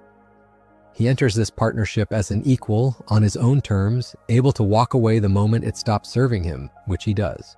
Read this way, the Alliance is not evidence of a hidden family bond so much as it is a demonstration of what Evil Morty's ideology actually objects to: hierarchy rather than proximity, subordination rather than partnership. There is one more layer worth turning over before we move on. Rick Prime is, in a very real sense, this story's other candidate for the Rick who broke the rules of the curve from the inside. A figure whose entire existence, the targeted killing of a family for choosing love over pure science, the multiversal scale erasure weapon, the sheer scale of destruction he is capable of, marks him as someone operating well outside the ordinary bounds of what any single Rick in the curve is normally shown doing. Evil Morty, in his own way, is the curve's other great rule breaker, the one being who did to the entire multiversal hierarchy what Rick Prime did to one family, dismantle it entirely from a position nobody expected to have that kind of leverage. It is not a coincidence, dramatically speaking, that these two specific figures are eventually put on a collision course with each other, even if the writing never spells out, and this needs to be said plainly because it is the sort of gap this channel refuses to paper over, any deeper connection between them beyond that structural symmetry. Two of this show's biggest system breakers hunting each other down tells you something about how Rick and Morty likes to build its biggest confrontations, weight against weight, scale against scale, rather than proving anything about shared blood. My own read is that the pairing is architectural more than it is intimate, a writer's room instinct to let its two heaviest forces finally occupy the same frame, and that instinct explains the collision far more economically than any secret parentage ever could. What you are left with, once the emotional pull and the structural symmetry are both accounted for honestly, is an alliance that explains why this theory has real staying power without ever confirming the theory itself. Two characters who move like equals, who need no explanation between them, who part ways the moment the job is done without a flicker of anything resembling family reunion, no grief and no relief, whichever a real reunion might have produced. That absence is data too. It does not prove there is no connection. It simply means that if there is one, the storytelling has chosen, deliberately or not, to give it absolutely no on-screen acknowledgement whatsoever, which is either a matter of keeping options open for a future episode, or simply the plainest kind of statement that silence can make, that there is nothing here beyond two very capable people getting a job done together. Which brings us to where things actually stand right now, as of the most recently aired material at the time this was put together. Because a theory like this one does not exist in a vacuum sealed off from whatever is currently being done with the character it is about. And Rick and Morty has, this year, given us the most recent chapter of Evil Morty's story yet. Season 9 premiered in May of 2026, and its opening episode, There's Something About Morty, pulls Evil Morty back into the present-day plot in a way that recontextualizes everything covered so far. Morty discovers that Rick has, without telling him, been secretly meeting with Evil Morty, an arrangement that has apparently been ongoing for some stretch of time before the episode begins. The reason for these secret meetings turns out to be blackmail. Evil Morty has gotten his hands on a stolen Omega device, the same category of multiverse erasing weapon Rick Prime used to remove Diane from every reality, and he has been using the threat of it to hold something over Rick.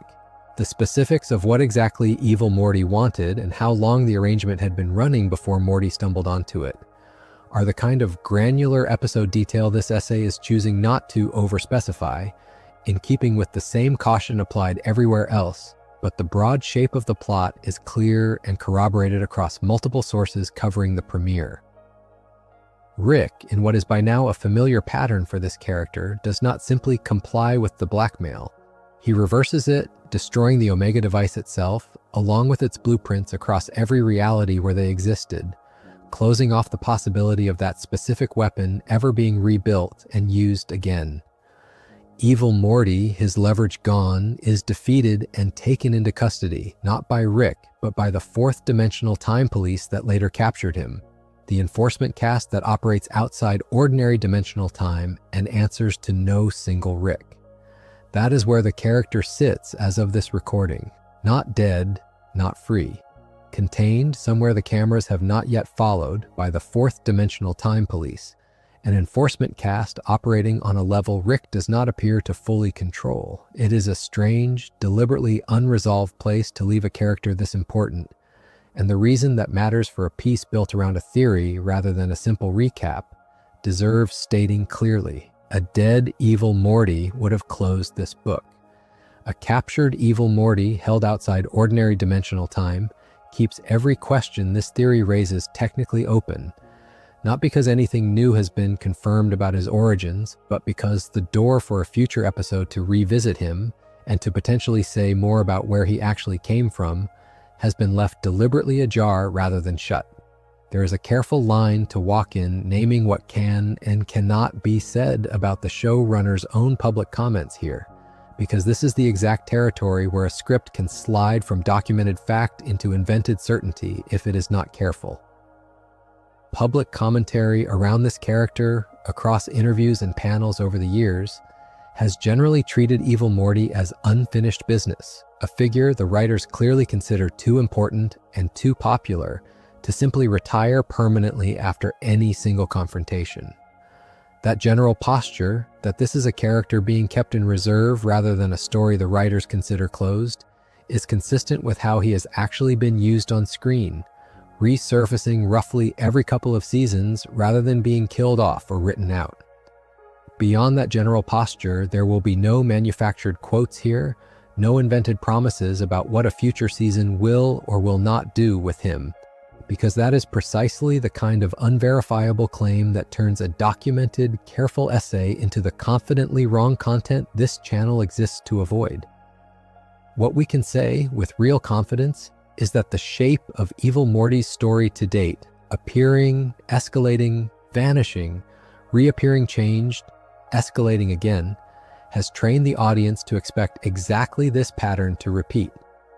Every previous disappearance, without a single exception so far, has eventually been followed by a return that recontextualizes what came before it. The Eyepatch Morty who vanished uncaptured in Season 1 returned as a presidential candidate. The president who broke the curve and vanished into the wider multiverse returned years later as a reluctant ally hunting Rick Prime. If that pattern holds, and it is fair to admit that a pattern holding in the past is no guarantee it holds again, whatever comes next for Evil Morty is likely to arrive as a similar recontextualization rather than a simple continuation, whatever form that takes. It is against that backdrop, a character deliberately left unresolved, with a documented history of returning transformed rather than unchanged, that the swap theory keeps finding new oxygen every time he is put back on screen. Every appearance is an opening for the writers to finally say the thing the theory once said, and every appearance so far has instead given us more of what Unmortrican already gave us, a character whose documented history runs through his own Rick, his own dimension, his own act of violence, entirely independent of Rick C137's family line. Season 9's premiere, for all the noise around it, does nothing to change that balance of evidence. It does not connect Evil Morty to C137's bloodline, and it does not rule out that connection either, because it was never built to address that question at all. It is a story about blackmail, about a stolen weapon, about Rick once again refusing to be controlled by someone holding the threat of multiversal erasure over him, a threat the series has now used twice. Once by Rick Prime against Diane, once by Evil Morty against Rick himself. Close enough in shape that it is hard not to notice this reuse of its own most devastating idea as a recurring instrument of leverage between its most dangerous characters. That repetition is worth pausing on for a moment in its own right, because it says something about how this series has come to think about its own scariest tools. The Omega device is not, at this point, a one-time plot device invented and discarded after Rick Prime's death. It is a weapon the writers have now shown twice, in the hands of two different characters, both of whom used it, or tried to use it, as leverage against Rick specifically. That repetition ties Rick Prime and Evil Morty together more tightly than any single line of shared dialogue could, not as relatives, since the story still gives us no basis for that, but as two figures who have each independently identified the exact same catastrophic tool as the correct instrument for getting what they want from this particular Rick. Whether that is coincidence, thematic patterning by the writers, or something the narrative intends to build toward more explicitly later, is left deliberately for the audience to wonder about, which is the sort of honest uncertainty this account has tried to model rather than resolve for you artificially. It is easy, telling this story the way we have told it so far, to let Evil Morty settle into the shape of a folk hero, the one Morty who saw the whole rigged system clearly and had the nerve to blow it up. That framing is not wrong exactly, but it is incomplete, and a piece this long owes you the uncomfortable half of the picture too, the part where his rebellion has a body count, and where the line between dismantling a corrupt system and simply seizing power for yourself gets a lot blurrier than the infinite crib monologue wants you to notice. Start with the plainest fact. When Evil Morty hijacks the Citadel's infrastructure to blow a hole through the Central Finite Curve, he does not do it carefully, and he does not do it with any apparent concern for who else happens to be standing inside the Citadel at the time. The destruction is framed as sweeping, taking most of the Citadel's Ricks and Mortys down with it. A population that, whatever else it was, included plenty of Mortys who were themselves victims of the exact hierarchy Evil Morty claims to be dismantling on their behalf. He does not evacuate them first. He does not warn them. He does not offer them a choice. The system that mistreated him also housed thousands of other Mortys, living some version of the same subordinate existence he escaped. And his solution to that system is to destroy it wholesale, them included, in service of his own escape into the wider multiverse. That is worth stating plainly, rather than letting the monologue's rhetorical force carry the whole argument on its own, because a speech about liberation is not the same thing as a liberation that actually frees the people it claims to speak for. There is a reading, and it is only a reading, that this is not a contradiction in Evil Morty's character so much as the honest core of it. His stated grievance in the Infinite Crib monologue is framed in collective terms. Every Morty, every crib, the whole engineered arrangement, but his actual pattern of behavior, going back to the very first flashback of his own personal origin, has never actually been about liberating anyone but himself. He did not free his own Rick when he snapped. He enslaved him. He did not expose the mind control device and rally other Mortys to build their own. He kept the method a personal secret and used it to hunt down other Ricks for their knowledge, alone. He did not organize the Citadel's Mortys into some kind of collective uprising before destroying the institution that oppressed them. He ran for its highest office, won legitimately, and then used that office as a personal instrument once he no longer needed anyone's cooperation. Read this way, the Infinite Crib speech, brilliant and quotable as it is, functions less as a manifesto for Morty liberation broadly and more as its clearest justification. One specific, extraordinarily capable individual has ever given for burning down a system on his way out of it, whether or not that burning takes anyone else with it. This does not make him a simple villain either, and it would be its own kind of dishonesty to flatten him down into one just to make the moral math easier. The system he is reacting to is real, confirmed and monstrous on its own terms, an entire multiversal order engineered specifically to guarantee that beings like him are permanently subordinate to beings like his own Rick, with a documented canonical bureaucracy underneath it that manufactures and discards Mortys like inventory. Somebody being justified in hating a system does not automatically mean everything they do in response to that system is justified in turn, and Rick and Morty, to its credit, does not seem interested in resolving that tension neatly for you. It shows you a real oppressive structure. It shows you a remarkably capable, sympathetic figure escaping that structure through means that are, themselves, coldly indifferent to collateral damage. It asks you to hold both of those facts at the same time, and it does not particularly care whether that makes you comfortable. This is where the swap theory's emotional appeal runs into a complication worth naming honestly, because if you are hoping Evil Morty turns out to be Rick's original grandson, you are, whether you intend to or not, also hoping that the boy who destroyed an entire city full of other Mortys without evacuating them is secretly family. That does not disqualify the theory. Families in fiction are allowed to contain people who have done terrible things. And this series in particular has never pretended that blood relation comes with any guarantee of goodness. But it does mean that anyone advocating for the theory on purely emotional grounds, wanting Rick and Evil Morty to be connected because their partnership in Unmortrican felt so natural, should be honest about what they are actually rooting for underneath that feeling. Not a reunion with a wayward but fundamentally decent relative. A reunion, if it happened, with someone whose signature act, the one thing he is most famous for across the entire run of the series, involved a level of indifference to collective suffering that would put him in rare company, even by the standards of a story this comfortable with its characters behaving badly.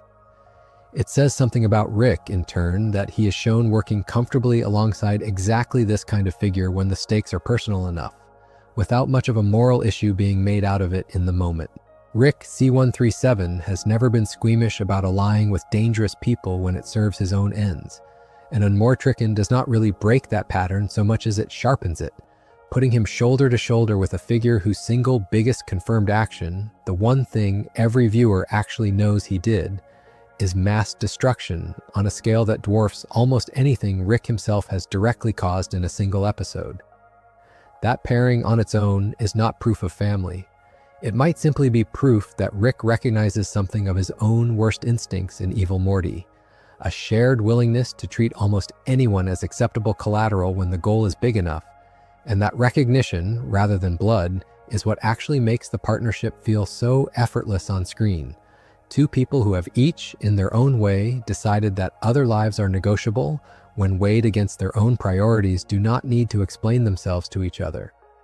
They just work. None of this is meant to settle the moral question of Evil Morty one way or the other, because the series itself has not settled it, and pretending otherwise would be its own kind of dishonesty. What it is meant to do is complicate the version of this theory that treats an eventual reveal of family connection as an uncomplicated, heartwarming payoff. If canon ever did confirm a blood tie between Evil Morty and Rick C-137's line, and again, nothing currently aired does, it would not necessarily be delivering the reunion fans' picture when they root for this theory. It would be delivering a much darker piece of family business, closer in spirit to discovering that the man who ended Rick's family and the boy who ended an entire city are drawing from the same well, whatever that well actually turns out to be. Step back from Evil Morty specifically for a moment, because there is a bigger reason this theory keeps finding an audience, and it has less to do with any particular clue planted about this particular character, and more to do with a habit Rick and Morty has built into its own DNA from very early on, a habit of refusing to tell you cleanly who anyone actually is underneath the version of them currently on screen. This is a series that treats identity as negotiable in a way very few other pieces of television are willing to stay with for long. And once you notice how consistently it does this, a theory like the one this account is built around stops looking like an isolated fan fantasy and starts looking like the sort of question a program like this trains its audience to ask. The clearest example, and one this channel will handle with real care rather than pretending to a certainty the show itself refuses to offer, involves Beth. Across the series' run, Beth's storyline eventually surfaces the possibility that at some point a version of her was cloned, and that the clone and the original went on to live separate lives, one staying with the family the audience has followed all along, one heading off into a very different kind of existence entirely. The show raises this question directly, gives it real weight, and then declines deliberately to ever tell you which Beth is which. It is not, by any indication, an oversight. Interviews and public discussion over the years have made reasonably clear that the writers consider this ambiguity a feature rather than an unfinished thread, a choice rather than a gap they simply never got around to closing. There is a widely circulated answer to the question floating around online, but it originates from a mobile tie-in game rather than from the show itself, and a spin-off game's internal logic is not something worth presenting as though it settles a question the main series has gone out of its way to leave open. What matters for our purposes is not which Beth is the clone. What matters is that Rick and Morty built an entire emotionally serious storyline around the premise that its own characters might not know, and might never get to know whether they are the original or a copy, and then refused, on principle, to resolve it for the audience either. Consider what that means for a series that also handed its central Rick and Morty a swap dimension origin story back in its very first season. That was the Cronenberg incident we already walked through, the one that came out of the episode Rick Potion number 9, where Rick's cure for a love potion mutates the entire population of their home reality into writhing Cronenberg monsters and leaves the place unfixable. Rather than stay and clean up a world he has permanently broken, Rick finds a neighboring dimension where a version of himself and a version of Morty have just died in a lab accident, and the two of them bury their own dead counterparts in the backyard and simply walk into the empty slots those bodies left behind. The audience's assumed protagonists, the leads we had been following all along, turned out to be refugees who had slid into a dead pair's vacant lives in a reality that was never originally theirs. Consider, too, that this same series later built an entire episode around a Citadel bureaucracy that manufactures replacement Mortys with false memories as a matter of ordinary institutional process. And consider that the writers eventually revealed, through material largely confirmed by reliable secondary reporting rather than one dramatic on-screen speech, that the boy at the center of the whole story is not even biologically descended from the Rick raising him, but from the multiverse's single most destructive figure instead. None of these are the same event. None of them on their own prove anything about Evil Morty specifically. But strung together across a full decade of the show's run, they describe a series that returns again and again to the same underlying anxiety, that the self you think you know, the family you think is yours, the version of a character standing in front of you might not be what it appears to be, and that the story itself may never tell you one way or the other. Given all of that, it would frankly be a little strange if audiences had not eventually turned that exact anxiety toward Evil Morty, the single figure in the entire series whose original identity was hidden from viewers longest, whose real backstory took years to surface even partially, and whose story keeps circling back into the orbit of the one family everything revolves around. The swap theory is not really a departure from how Rick and Morty trains you to think. It is closer to the natural endpoint of thinking that way consistently, applied to the one gap the writers have never directly closed. This is also where you have to be careful about the difference between a series that likes ambiguity as a storytelling tool and a series that has actually confirmed something ambiguous is true. The Beth situation is a real, sanctioned ambiguity, openly acknowledged by the people who make the show as something they intend to keep unresolved. Evil Morty's connection, or lack of one, to Rick's family line is a different kind of gap entirely. It is not an acknowledged ambiguity the writers have said they are deliberately preserving, but simply an area the story has never directly addressed either way, because no plot it has told so far has needed to address it. Fans sometimes treat these two categories as though they carry the same evidentiary weight, an intentional mystery on one hand and an unaddressed question on the other, but they do not. One is the writers handing you a locked box and telling you on the record that they intend to keep it locked. The other is simply a box nobody has opened yet, which is a very different thing from a box you have been told not to open. Where this leaves the theory, then, is in a stranger, more interesting position than either a flat confirmation or a flat denial would have left it in. A decade of deliberate, repeated storytelling choices has trained the entire audience to expect identity in this universe to be unstable, provisional, and frequently hidden even from the characters living it. The writers have never specifically applied that instability to Evil Morty's connection to Rick's family, and the one time they did give Evil Morty a direct origin, in the Unmortrican flashback, they gave him a self-contained one that does not need C-137's bloodline at all. But a story this committed to treating identity as negotiable has not, by that same pattern, ruled out ever returning to this particular gap and doing something with it later. And that is likely part of why the theory refuses to die even against a canon answer that currently cuts against it. It is not merely wishful thinking, it is pattern recognition, applied to a series that has spent years rewarding exactly that kind of pattern recognition in its audience, even when, in this specific instance, the pattern has not yet paid off the way fans hoped it would. There is one more piece of this story to put on the table, and it does not come from inside the fiction at all. It comes from the real, documented, entirely non-speculative history of who has actually voiced these characters, and it produces a coincidence strange enough that it deserves to be handled carefully, named plainly as production fact rather than folded into the theory as though it were evidence the writers intended. For most of Rick and Morty's run, both title characters were voiced by Justin Roiland, the co-creator, whose specific vocal performance, especially Rick's slurred, mumbling cadence, became so closely tied to the series that plenty of viewers assumed, reasonably, that the character and the performance were inseparable. That changed in early 2023, following a domestic violence report made against Roiland in January of that year, charges that were later dismissed, and further misconduct allegations that surfaced later in the year. In September, Adult Swim dropped him from the production entirely.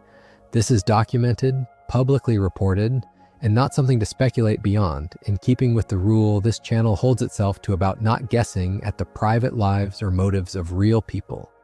What matters for our purposes is simply the outcome. Rick and Morty needed new voices for both of its leads, starting with the premiere of Season 7 in October of 2023, and the roles were recast.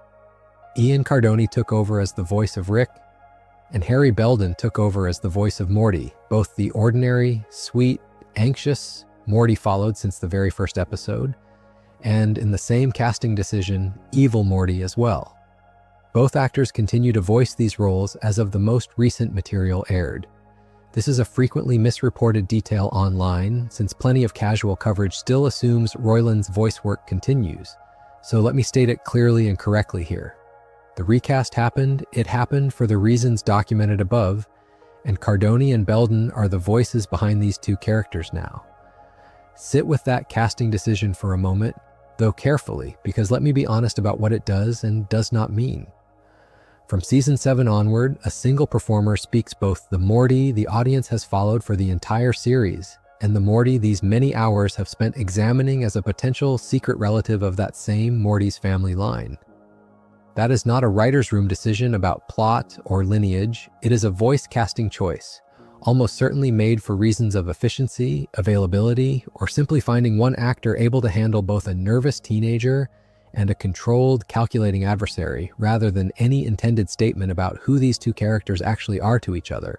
Attributing narrative significance to a voice acting assignment is precisely the sort of reach this channel tries not to indulge, and no one here is going to tell you that Belden's dual casting is a hidden confirmation of anything. It almost certainly is not, and treating it as one would be the same mistake as treating any other production logistics detail, a scheduling choice, a contract term, as though it were a piece of encoded lore. And yet it deserves to be named as what it is, an eerie, purely coincidental echo of the theory. These hours have been testing, the same human voice literally carrying both versions of this story's most contested identity question, arriving at almost the exact moment the writers in that same season finally gave audiences Evil Morty's origin flashback and the full account of his descent from Rick Prime. There is something almost poetic about a real-world casting shakeup landing by chance. In the same season, the story chose to answer, or at least mostly answer, its oldest standing mystery about where this eye-patched Morty actually came from. None of that poetry is intentional lore. It is simply the kind of coincidence that real production timelines sometimes hand you, and it is worth mentioning honestly, precisely, because it could easily be oversold into something it is not. Better to name it plainly and let it sit there as an interesting footnote than dress it up as a clue the writers planted on purpose. This is also a good moment to note something about how thoroughly Rick and Morty has weathered a deeply disruptive real-world transition without losing its own internal continuity. Recasting both lead voices partway through a long-running animated series is the kind of change that sinks plenty of productions, breaking the illusion audiences have built up around a specific performance over years of familiarity. The post-recast seasons, including the two most consequential episodes, covered across all of this. The reveal that Morty descends from Rick Prime in Unmortrican and the Omega device confrontation in the Season 9 premiere were both delivered by the new voice cast, not the original one, and both landed as some of the most significant material this series has ever produced regardless. Whatever else can be said about the disruption that forced the recast, and there is no reason to speculate further than the documented facts already laid out, the storytelling did not collapse under the change, which says something about how much of Rick and Morty's power was always sitting in the writing rather than in any single irreplaceable performance. Let us do something that has been carefully avoided up to this point, and let us do it with the guardrails clearly marked. Let us actually imagine, for a few minutes, what it would mean if this theory turned out to be true. If some future season confirmed in so many words that the boy wearing the eye patch really was, once, the Morty meant for this particular Rick, before something diverted him onto a different path entirely. Everything in this section is speculation. None of it is canon. None of it is even the strong, sourced kind of claim that the account of Morty's descent from Rick Prime earned earlier. This is simply what the theory would cost and what it would offer if the writers ever chose to spend it. The most immediate casualty would be Rick's decades of grief. Remember what an entire chapter here was spent establishing. Rick's coldness, his nihilism, his instinct to push everyone away sits on top of a specific, devastating loss. a wife and daughter murdered by a version of himself for the crime of choosing them over pure science. If Evil Morty turned out to be the original Morty of this family line, swapped out at some point for the anxious kid who actually rides shotgun through the run, it would mean Rick lost not only Diane and Beth, but also, without ever fully realizing it, the specific boy he was supposed to raise, replaced by a different one so seamlessly that Rick never had reason to question it. That would not be a twist so much as a third layer added onto a grief already unpacked over years, one more thing taken from this particular Rick without his knowledge or consent, on top of a wife erased from every reality and a daughter killed alongside her. It would also recontextualize the entire Unnamed Alliance in a way that changes its emotional register substantially. If Rick had known, even unconsciously, that this Morty across the table was somehow his, the reluctant transactional partnership we watched would read very differently on a rewatch, less like two capable strangers cooperating out of necessity, and more like something closer to a father working alongside a son, neither of them is willing to name as such. And it would give Evil Morty's willingness to help hunt Rick Prime a motive the series currently withholds entirely. Read this way, the man he is helping kill is not simply a useful ally's enemy. He is the reason, however many steps removed, that this particular Morty ended up wherever he ended up instead of where he was supposedly meant to be, which would quietly turn the entire hunt in Unnamed into something closer to a family reckoning disguised as a straightforward revenge plot, the same beats playing out on screen but carrying a private weight the surface of the episode never once acknowledges. There is a colder version of this speculation worth naming too, because a theory this large deserves to be examined for its worst implications, and not only its most satisfying ones.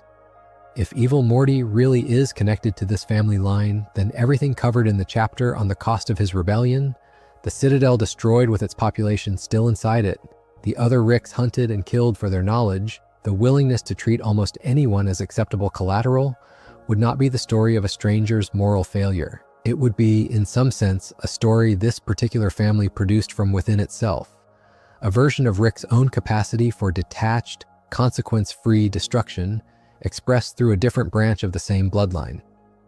Rick has spent every season insisting nothing matters, that attachment is a chemical delusion, that the universe is indifferent. Evil Morty, under this speculative reading, would be what happens when that exact philosophy gets picked up by someone with even less patience for sentiment than Rick himself. And if that person turned out to share Rick's blood as well as his worldview, it would be hard not to read the whole theory as this franchise's most brutal possible argument yet about nihilism being something closer to hereditary than chosen. None of that is confirmed, none of it is likely given what Unnamed actually shows us about Evil Morty's own separate origin, and I am not going to pretend otherwise just because the speculation makes for a compelling few minutes. What is worth taking from this exercise, rather than the specific plot mechanics, is what it reveals about why a theory like this holds so much weight for the people who advocate for it in the first place. It is not really about wanting a twist for its own sake, and it is not about cleverness for the sake of cleverness either. It is about wanting Rick's two great losses, his wife and daughter taken by Rick Prime, and his uneasy, ideologically hostile relationship with the one figure who ever proved the entire Rick supremacist system could be broken, to turn out to be the same wound. There is something almost unbearably tidy about that idea. One villain responsible for both the family Rick lost and the family he never knew he still had, walking around in disguise. And tidiness like that is precisely what fan theories are built to chase, whether or not the series they are chasing it through actually turns out to deliver it in the end. Pull back from the theory for a moment and look at the object itself, because this character has been given exactly one piece of consistent visual iconography across more than a decade of appearances, and it deserves real time rather than sitting in the background as a costume detail. The Eyepatch is the single through line connecting every version of this character ever put on screen, present in the original Close Rick Counters reveal, present again during the Citadel presidential campaign, present in the Unnamed cold open showing his origin, and it is worth asking what exactly that piece of hardware is doing thematically, beyond its obvious and openly stated mechanical function as the housing for his mind control device. An eyepatch, as an image, carries an old and fairly consistent set of associations wherever it shows up in fiction, concealment, injury, a missing piece deliberately hidden from view rather than simply absent. Care matters here, separating the plain, functional explanation the writers actually give us that the device underneath needs somewhere to sit from the symbolic reading layered on top of that functional choice. Because only one of those is confirmed and the other is interpretation. Functionally, the eye patch is simply where Evil Morty keeps the tool that lets him control a Rick. Symbolically, and this is a reading rather than a stated fact, it positions him from the very first frame as someone who has already sacrificed something or hidden something in order to gain the power he now carries. He is never shown at any point across his documented appearances with two working eyes and no device. We meet him already incomplete in this specific, visible way, and are never once shown the moment of injury or the reasoning behind covering that particular eye, rather than simply carrying the same device somewhere less symbolically loaded, on a wrist, in a pocket, anywhere that would not evoke the specific visual language of a pirate, a wounded soldier, a figure defined by what is missing as much as by what remains. There is a reading worth taking seriously here, again clearly marked as interpretation and not something the series states directly, that the eye patch functions as a kind of visual answer to the question this entire video has been circling. A Morty who looked whole, who looked untouched, who looked like every other Morty riding along beside every other Rick across the curve, would not read instantly as someone operating outside the ordinary rules of that relationship. The eye patch marks him before he says a single word in any given appearance as a Morty who has already paid some price left unexplained, in exchange for capability no other Morty in this franchise has ever displayed. Whether that price is literal, an actual injury sustained at some point in the origin eventually given to us in Unmortricken, or purely symbolic, a visual shorthand for the psychological cost of what he did to his own Rick, the material leaves entirely unclear, and it is worth resisting the urge to manufacture a tidy answer where the source has simply chosen not to give one. Notice, too, how the eye patch survives every single transformation this character goes through, which is not nothing for a story this willing to reinvent its character's circumstances from appearance to appearance. He goes from an anonymous mastermind hiding behind a puppet Rick to a political candidate campaigning in the open, to a sitting president with access to the entire Citadel's resources, to a fugitive living in some kind of private retreat outside the curve entirely, to, most recently, a captured prisoner of forces operating outside ordinary dimensional time. Across every one of those circumstances, wildly different in scale, resources, and power, the eye patch stays exactly where it has always been. It is the one constant in a character defined, in every other respect, by constant reinvention of his own circumstances, and that stubborn consistency, held onto through so many otherwise total changes, argues for it mattering more than a simple prop would ever need to. None of this proves anything about lineage, and it would be dishonest to pretend a piece of costume design constitutes evidence for a family connection canon has never confirmed. But it bears mentioning, as we head toward the final chapters, that this character was given a piece of permanent visual damage, worn openly, never explained, never removed, across every single stage of a story that otherwise reinvents him completely from appearance to appearance. Whatever he actually turns out to be, related by blood to Rick's family or entirely unconnected to it, the writers have been telling you, visually, since his very first appearance on screen, that whatever happened to make him this way cost him something specific and permanent, something he has never once tried to hide the evidence of, even as he has hidden nearly everything else about who he actually is. It is worth asking, at this point, a slightly different question than the one this video started with. Not is the theory true, which we have already answered as honestly as the evidence allows, but why does a theory like this one keep circulating for years, resurfacing every time this character is put back on screen, even after canon has given us an origin story that runs directly against it? That question has less to do with Rick and Morty specifically, and more to do with what long-running serialized fiction trains its most dedicated audiences to want. And this series, more than almost any other on television, has spent years actively cultivating that particular appetite in its viewers. Rick and Morty built its reputation, in large part, on rewarding close attention. background jokes in one season pay off as plot points 2 seasons later. A throwaway line about a memory being fabricated becomes, years afterward, the seed of one of the series' most devastating reveals. An episode that looks, on a first watch, like a self-contained bottle story about a love potion turns out to be rewriting the biological foundation of the entire series without anyone noticing at the time.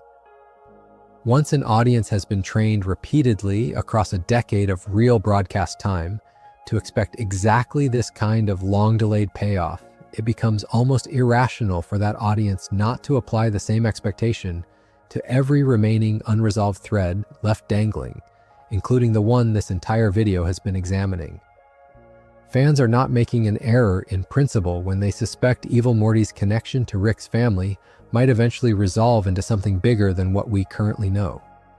They are applying a pattern the series itself taught them to trust, to a case where, so far, that pattern has not actually paid off the way they hoped. There is also something specific to this particular character that makes him an unusually good vessel for this kind of theorizing, distinct from why fans build elaborate theories around other unresolved corners of the show. Evil Morty is not simply a mystery box, a character the writers are deliberately withholding information about for its own sake. He is a character whose entire stated purpose, in his own words, in that infinite crib monologue, is to expose the machinery the rest of the story usually keeps in the background: the manufactured hierarchy, the interchangeable Mortys, the rigged curve. A character built specifically to reveal hidden systemic truths is, almost by design, going to attract theories asking what other hidden truth he himself might be concealing. It would arguably be strange if audiences had not eventually turned that revealing instinct back on the revealer, wondering what Evil Morty's own hidden truth might be, given how much of his character is built around the premise that hidden truths are exactly what this multiverse runs on. It helps to situate this alongside how fan theorizing tends to work more broadly across long-running speculative fiction. Because Rick and Morty is far from the only franchise where audiences have built elaborate blood relation or secret identity theories around a compelling antagonist, and the underlying psychology tends to rhyme across very different shows and very different fandoms. Audiences generally want their strongest antagonists to be connected meaningfully to the protagonists they oppose, not because a random, unconnected villain is somehow narratively invalid. Plenty of the most effective antagonists in fiction share no blood with their heroes at all, but because a connected antagonist raises the emotional stakes of every future confrontation in a way an unconnected one cannot. If Evil Morty is family, every future appearance carries the weight of that relationship on top of whatever plot is actually happening in a given episode. If he is not, each appearance can only ever be about the plot itself. Fans, understandably, tend to gravitate toward the version of a story that promises more weight, more stakes, more meaning packed into every future scene, even when the version they are hoping for is not the one the writers have actually chosen to tell. None of this is a criticism of the people who hold this theory, and this piece would rather be honest about that than pretend theorizing itself is somehow a lesser way to engage with a series like this one. Theorizing, done carefully, the way this whole essay has tried to model, is one of the more rewarding ways to actually watch serialized fiction, because it forces you to hold multiple possibilities in mind at once, to track details across years of episodes, to notice when a throwaway line from an early season might secretly be doing more work than it appeared to be doing at the time. The failure mode is not theorizing itself. It is theorizing without ever checking your theory against what the text has actually confirmed, letting the version you want to be true simply calcify into the version you tell yourself and everyone around you is true, without ever revisiting it honestly against new episodes as they arrive. This theory, held the right way, held as a genuine possibility the writers have left room for rather than a confirmed fact, the writers are simply too cowardly to state directly, is a perfectly reasonable way to enjoy this character. Held the wrong way, insisted upon as settled truth in defiance of the one piece of direct evidence Rick and Morty has actually given us, it curdles into something closer to willful misreading, and this channel would rather leave you holding the theory the right way than pretend the difference does not matter. One more thing deserves naming about why this particular theory has such staying power, and it has to do with what it would mean for how we understand Rick himself, rather than what it would mean for Evil Morty. A Rick whose most dangerous, most consequential adversary turns out to be tied to his own family by blood is a Rick whose entire cosmology becomes, in a strange way, more coherent, more contained, more explicable through the single lens of family tragedy that already explains so much of his behavior.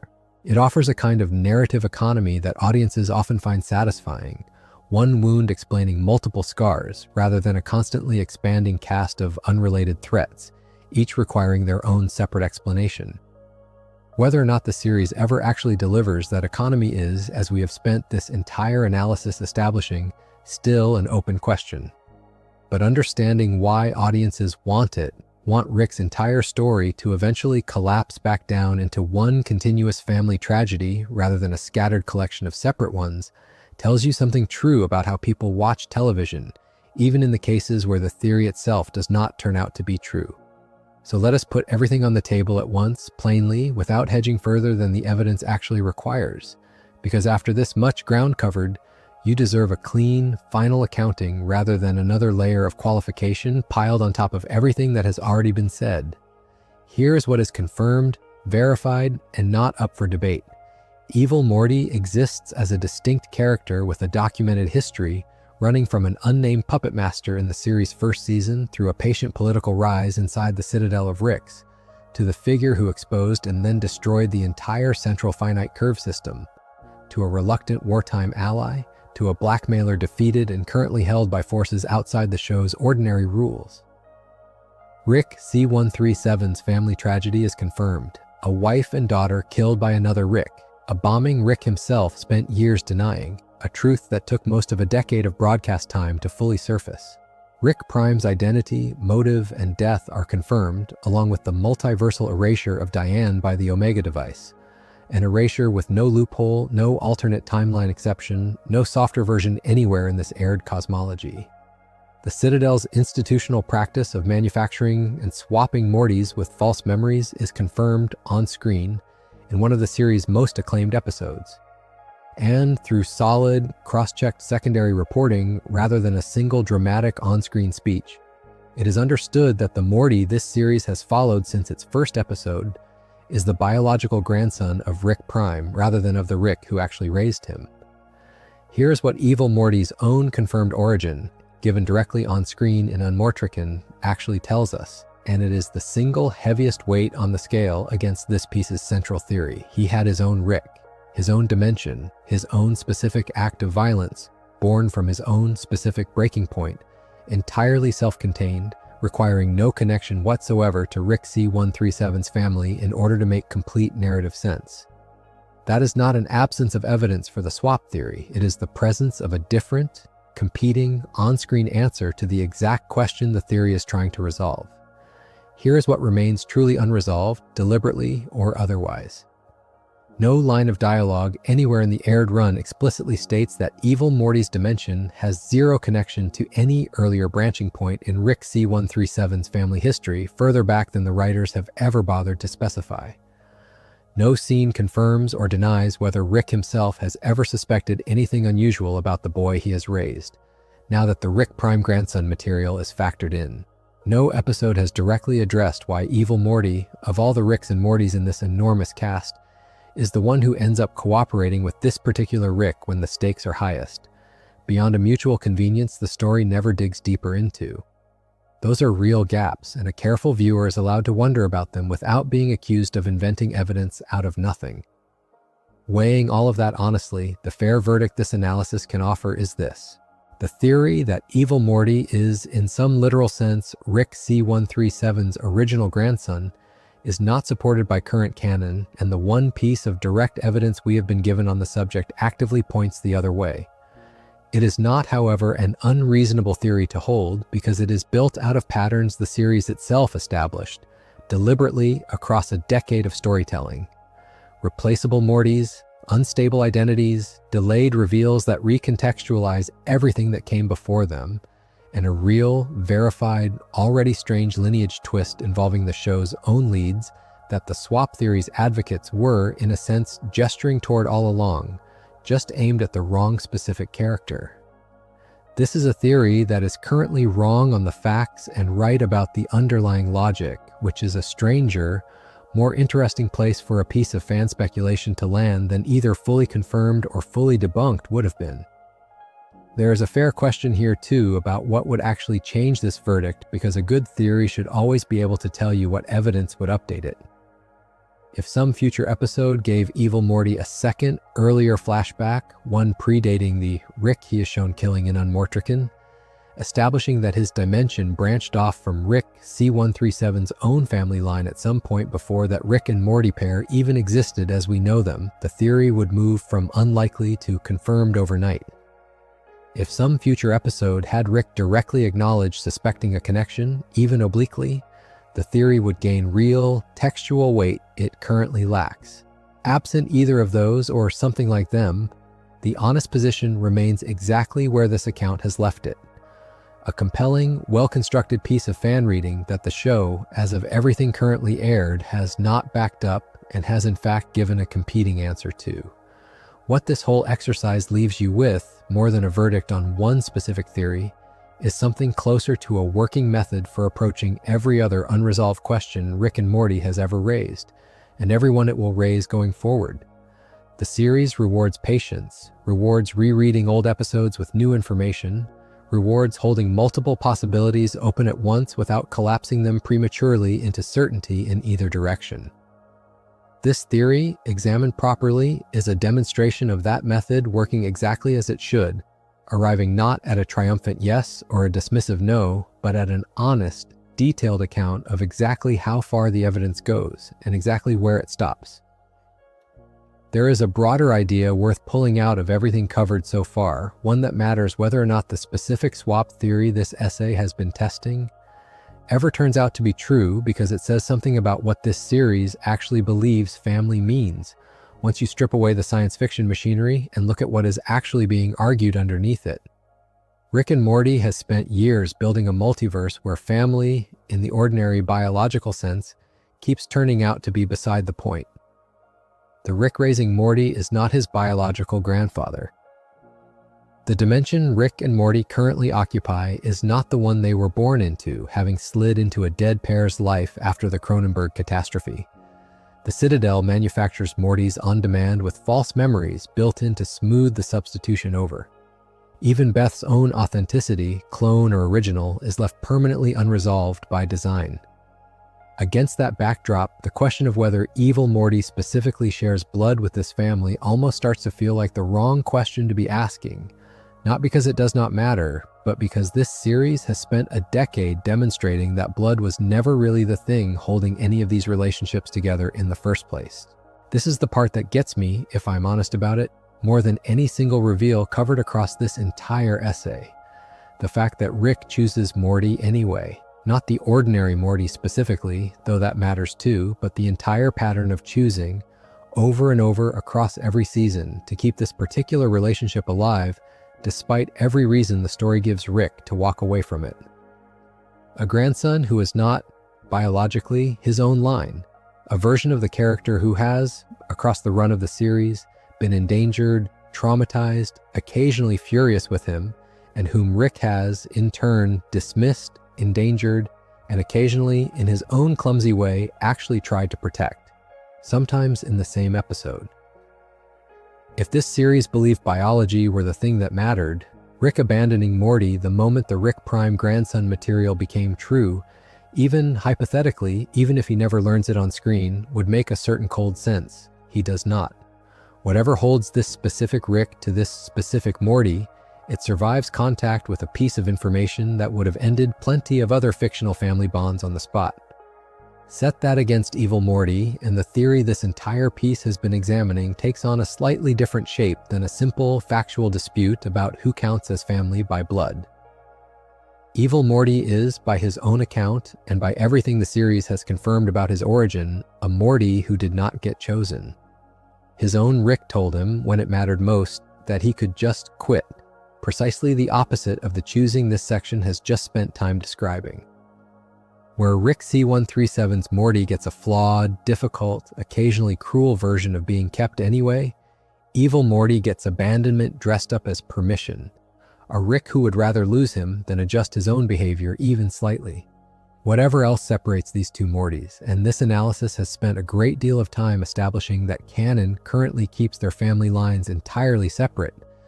That specific difference, one Morty kept despite everything, one Morty discarded at the first real test, might matter more to understanding both characters than any theory about shared blood ever could. Let me be plain about it. This reading cuts somewhat against the grain of the swap theory's emotional appeal rather than supporting it. And this video would rather follow that honesty than smooth it over for the sake of a tidier ending. If the appeal of the swap theory is imagining Evil Morty as a wayward relative finally circling back to the family that was always his, the material actually on screen suggests something colder and, in its own way, more useful. It suggests that what makes a Rick and a Morty into something worth calling family here was never blood in the first place, was never even, strictly, the biological unlikelihood that the grandson revelation complicates so thoroughly. It was a specific, ongoing choice made and remade across years of episodes, one Rick deciding, however imperfectly, not to let this particular Morty go. Evil Morty's entire existence is the story of what happens when that specific choice never gets made at all. A Morty left to build his own version of power and escape because no one gave him the version of belonging this series' actual leads, for all their dysfunction, somehow keep choosing to give each other. Read that way, the theory this video set out to test was, in a sense, asking the right question about the wrong mechanism the whole time. It wanted a biological explanation for why Evil Morty and Rick C-137's story feel so entangled with each other, the alliance in Unmortrican, the structural symmetry between Rick Prime and Evil Morty as the Curve's two great rule breakers, the eerie coincidence of a single actor now voicing both Mortys. But the entanglement this video keeps finding, chapter after chapter, does not actually require shared blood to make sense. It requires only that these two figures represent opposite outcomes of the exact same starting condition. A Morty under a Rick's power, one kept, one discarded, and that Rick and Morty has spent its entire run steadily arguing, beneath all the noise and carnage, that the difference between those two outcomes was never really about genetics at all. It was always about whether anyone chose to stay. There is a detail worth returning to now, one this video has mentioned twice in passing, without ever really stopping to look at directly, and it might be the loneliest single fact in this entire character's history. After destroying the Central Finite Curve, after becoming, briefly, the reigning power and driving figure in the cosmology mapped out here, after achieving something no other character across this franchise's run has ever managed, breaking an engineered multiversal caste system from the inside and walking away from the wreckage, Evil Morty does not build an empire out of the wider, unbounded multiverse he broke open. He does not install himself as ruler of whatever comes after the curve, does not gather followers, does not use the power he has clearly demonstrated to reshape anything at scale.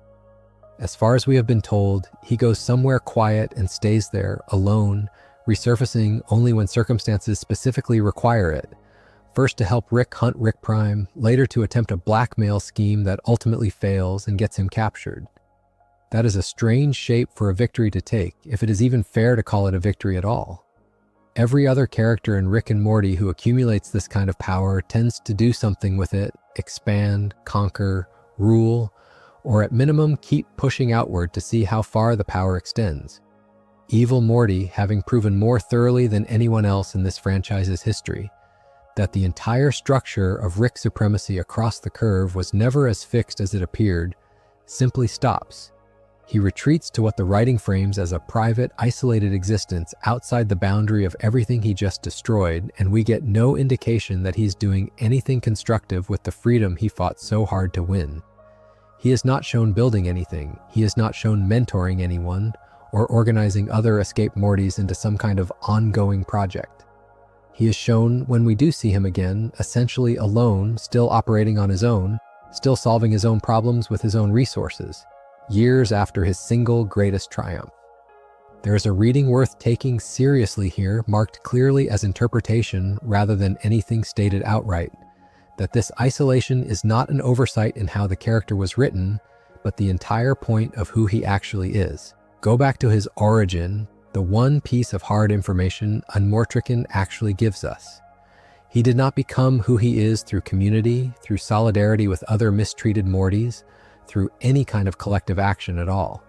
He became who he is entirely alone in secret, drinking his own Rick into unconsciousness with no one else present, building the Eyepatch device by himself, hunting and killing other Rick variants one at a time with no allies and no witnesses.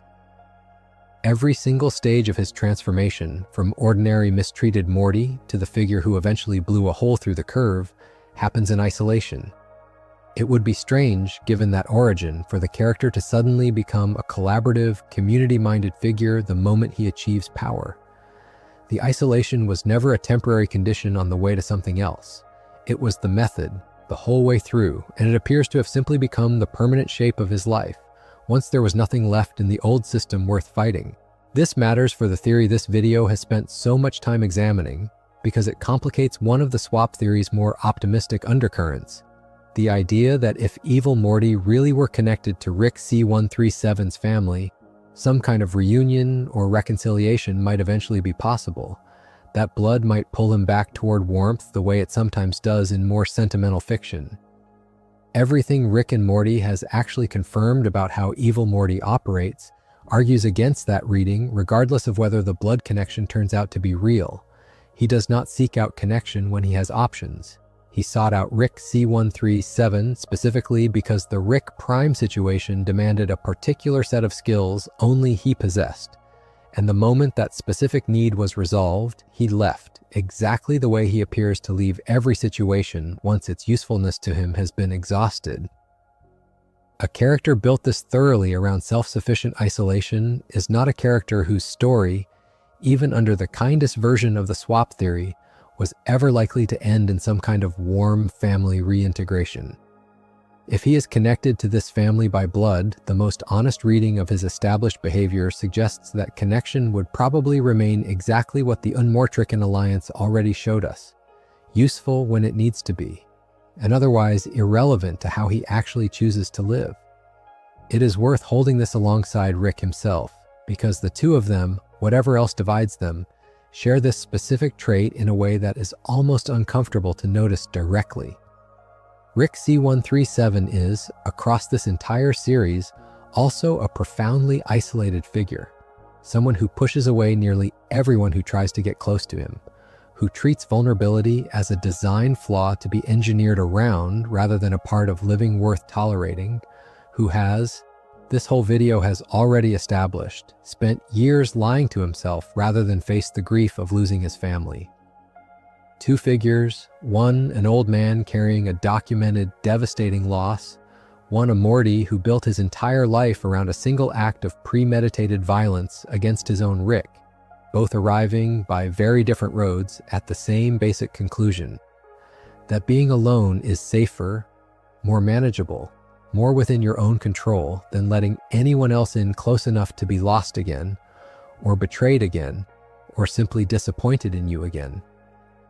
Whether or not blood connects them, and this video has been honest throughout about how unlikely current canon makes that specific claim, something structural clearly does.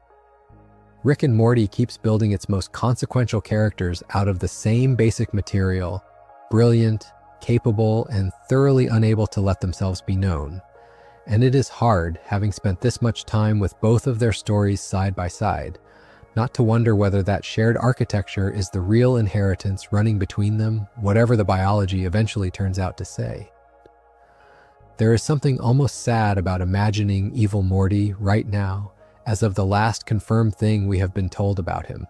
Sitting in the custody of forces even Rick does not seem to fully understand, having spent his entire adult existence proving he needed no one, only to end up exactly where every isolated, self-sufficient character in this kind of story eventually ends up when the isolation finally runs out of road. Alone, contained, and entirely dependent on the goodwill of people he has no relationship with whatsoever. It is not punishment poetic enough to feel satisfying, and it is not tragedy clean enough to feel purely sympathetic either. It sits somewhere in between, the way most of this series' hardest character arcs tend to, and that discomfort, more than any theory about bloodlines, might be the truest thing this character has to offer a viewer willing to actually stay with him. Let's close the case file, so to speak, by looking forward instead of back, because everything examined across this video has been building toward a question the series itself has not yet answered, and probably has no intention of answering quickly, given how patient it has already been with every other major reveal covered here. What would it actually take going forward for this theory to move from an unlikely, unconfirmed reading into something the writers themselves stand behind? And what does the fact that we cannot currently answer that question tell you about where this character and this specific corner of the mythology is likely headed next? Start with the obvious structural fact this video has already flagged. Evil Morty is not dead. He is contained, held by an enforcement caste the series has kept almost entirely off stage, operating according to rules Rick and Morty has rarely bothered to spell out in full.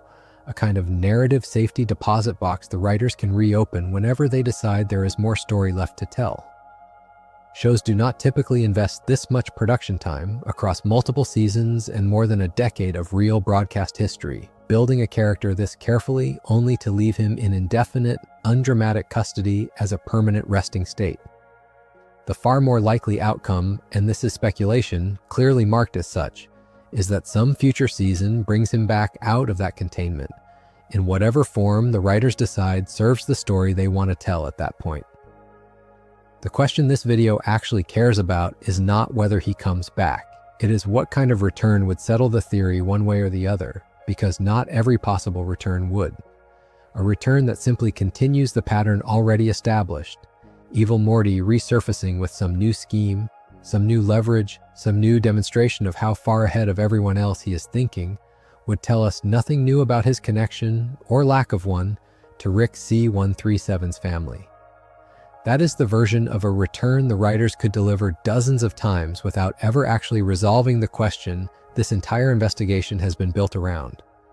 For the theory to actually move in either direction, the series would need to do something it has conspicuously avoided doing across every single one of his appearances so far. Have a character, any character, directly address the question of where Evil Morty's dimension sits relative to Rick's own family history. That could look like an additional flashback, predating the one Unmortricken gave us, showing an earlier branching point the current origin story does not cover. It could look like Rick himself, confronted with the full weight of the grandson revelation, starting to wonder aloud whether other pieces of his family's history have been rearranged without his knowledge, and that wondering leading somewhere concrete rather than staying a passing line of dialogue. It could even look like a definitive on-screen statement ruling the connection out entirely, closing the door this video has spent so much time describing as ajar rather than shut. Any of those would move the needle. Simply bringing the character back for another confrontation, however well executed, would not. It is fair to admit that Rick and Morty has, if anything, been trending away from tidy resolution rather than toward it, at least across the material this video has had access to. The Rick Prime reveal itself, when it finally arrived, resolved one mystery while immediately generating new ones. The memory construct reunion in the following season's finale. The ongoing ambiguity about what Rick actually knows or suspects about his own family's biological complications. The ways Evil Morty and Rick keep circling back into each other's orbit without either of them ever directly naming what that orbit means. A series this committed to replacing one open question with another the moment it closes. The previous one is not one that seems especially eager to hand its audience a clean, permanent answer about Evil Morty's origins either. If this video had to bet, and wagering on unaired material is precisely the sort of thing this channel tries to avoid doing with any real confidence, the safer assumption is that this specific ambiguity gets extended rather than resolved, at least for the foreseeable future, because extending it costs the writers nothing and keeps exactly the kind of fan engagement this whole project represents alive for years to come. There is something worth noticing in that dynamic, a slightly uncomfortable one, which is that programs in this position, long-running, heavily theorized about, built on audiences who reward exactly this kind of close reading, have some incentive to never fully close their most productive open questions. A confirmed answer ends the conversation. An extended ambiguity keeps generating it, video after video, theory after theory, for as long as the series keeps airing. This is not an accusation that the writers are cynically stringing audiences along. and this video will not speculate about anyone's specific motives behind the scenes, because that would violate the exact standard this whole project has tried to hold itself to. It is simply an observation about incentives, the kind of thing worth keeping in the back of your mind the next time a long-running story leaves a beloved mystery conspicuously unresolved for a decade running. Sometimes that is simply patient, careful storytelling. Sometimes it is a door being left open because an open door is worth more, commercially and creatively, than whatever might be revealed by finally walking through it. Whatever the reason, here's where this video actually lands for the last time on the specific claim its own title makes. Evil Morty, being Rick C-137's original Morty, is not confirmed by anything currently aired. The strongest piece of direct evidence we have been given on the subject, Evil Morty's own origin flashback, describes a different, self-contained history that does not need this family's bloodline at all. The theory survives, and will probably keep surviving, because it is built out of patterns Rick and Morty spent years training its audience to trust. Patterns that, elsewhere in the story, have already paid off in a deeply destabilizing way through the reveal about Rick Prime and the grandson, just not aimed at this particular character. Held honestly as an open possibility rather than a settled fact, it remains one of the more interesting ways to watch this character's next appearance, whenever it comes. Held as anything more certain than that, it stops being a theory and starts being wishful reading, and this channel would rather leave you with the honest version than the satisfying one. Before we close this out, there is one last piece of the Season 9 material worth returning to, because on a first pass it plays simply as the mechanism of Evil Morty's defeat, but looking at it a little longer reveals something that reframes almost everything this video has spent hours establishing about the shape of his rebellion. When Evil Morty is finally taken into custody at the end of There's Something About Morty, he is not captured by Rick, and he is not captured by anything belonging to the Central Finite Curve, the Citadel, or any structure the show has spent its entire run building up as the ceiling of what its characters can encounter. He is taken by the fourth-dimensional time police, the enforcement caste that polices time itself and sits outside the very frame the Ricks built their whole hierarchy inside. This is not some authority pulled from nowhere. The series first showed them, briefly back in Season 2, and has kept them mostly off-stage ever since. A category of power the episodes gesture toward far more often than they ever pause to spell out. There's a small, easily missed line that makes the trap land harder. In the Season 9 premiere, Evil Morty muses that it always struck him as odd that Ricks do not do time travel, and then he learns exactly why they avoid it. The fourth dimension is the one axis the Ricks never colonized, the one place their supremacy does not reach, so the beings who patrol it were always the single authority even a Rick had reason to give a wide berth.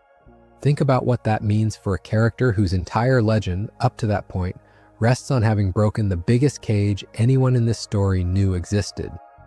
Evil Morty spent years, patiently, methodically, proving that the Central Finite Curve, the most totalizing structure this franchise had ever described, an entire multiverse engineered to guarantee Rick supremacy, was not actually the outer boundary of what was possible.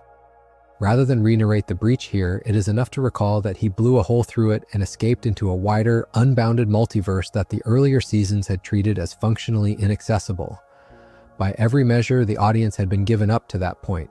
That made him the freest character in the entire franchise, the one being who had proven, conclusively, that the biggest known cage was not actually the final one.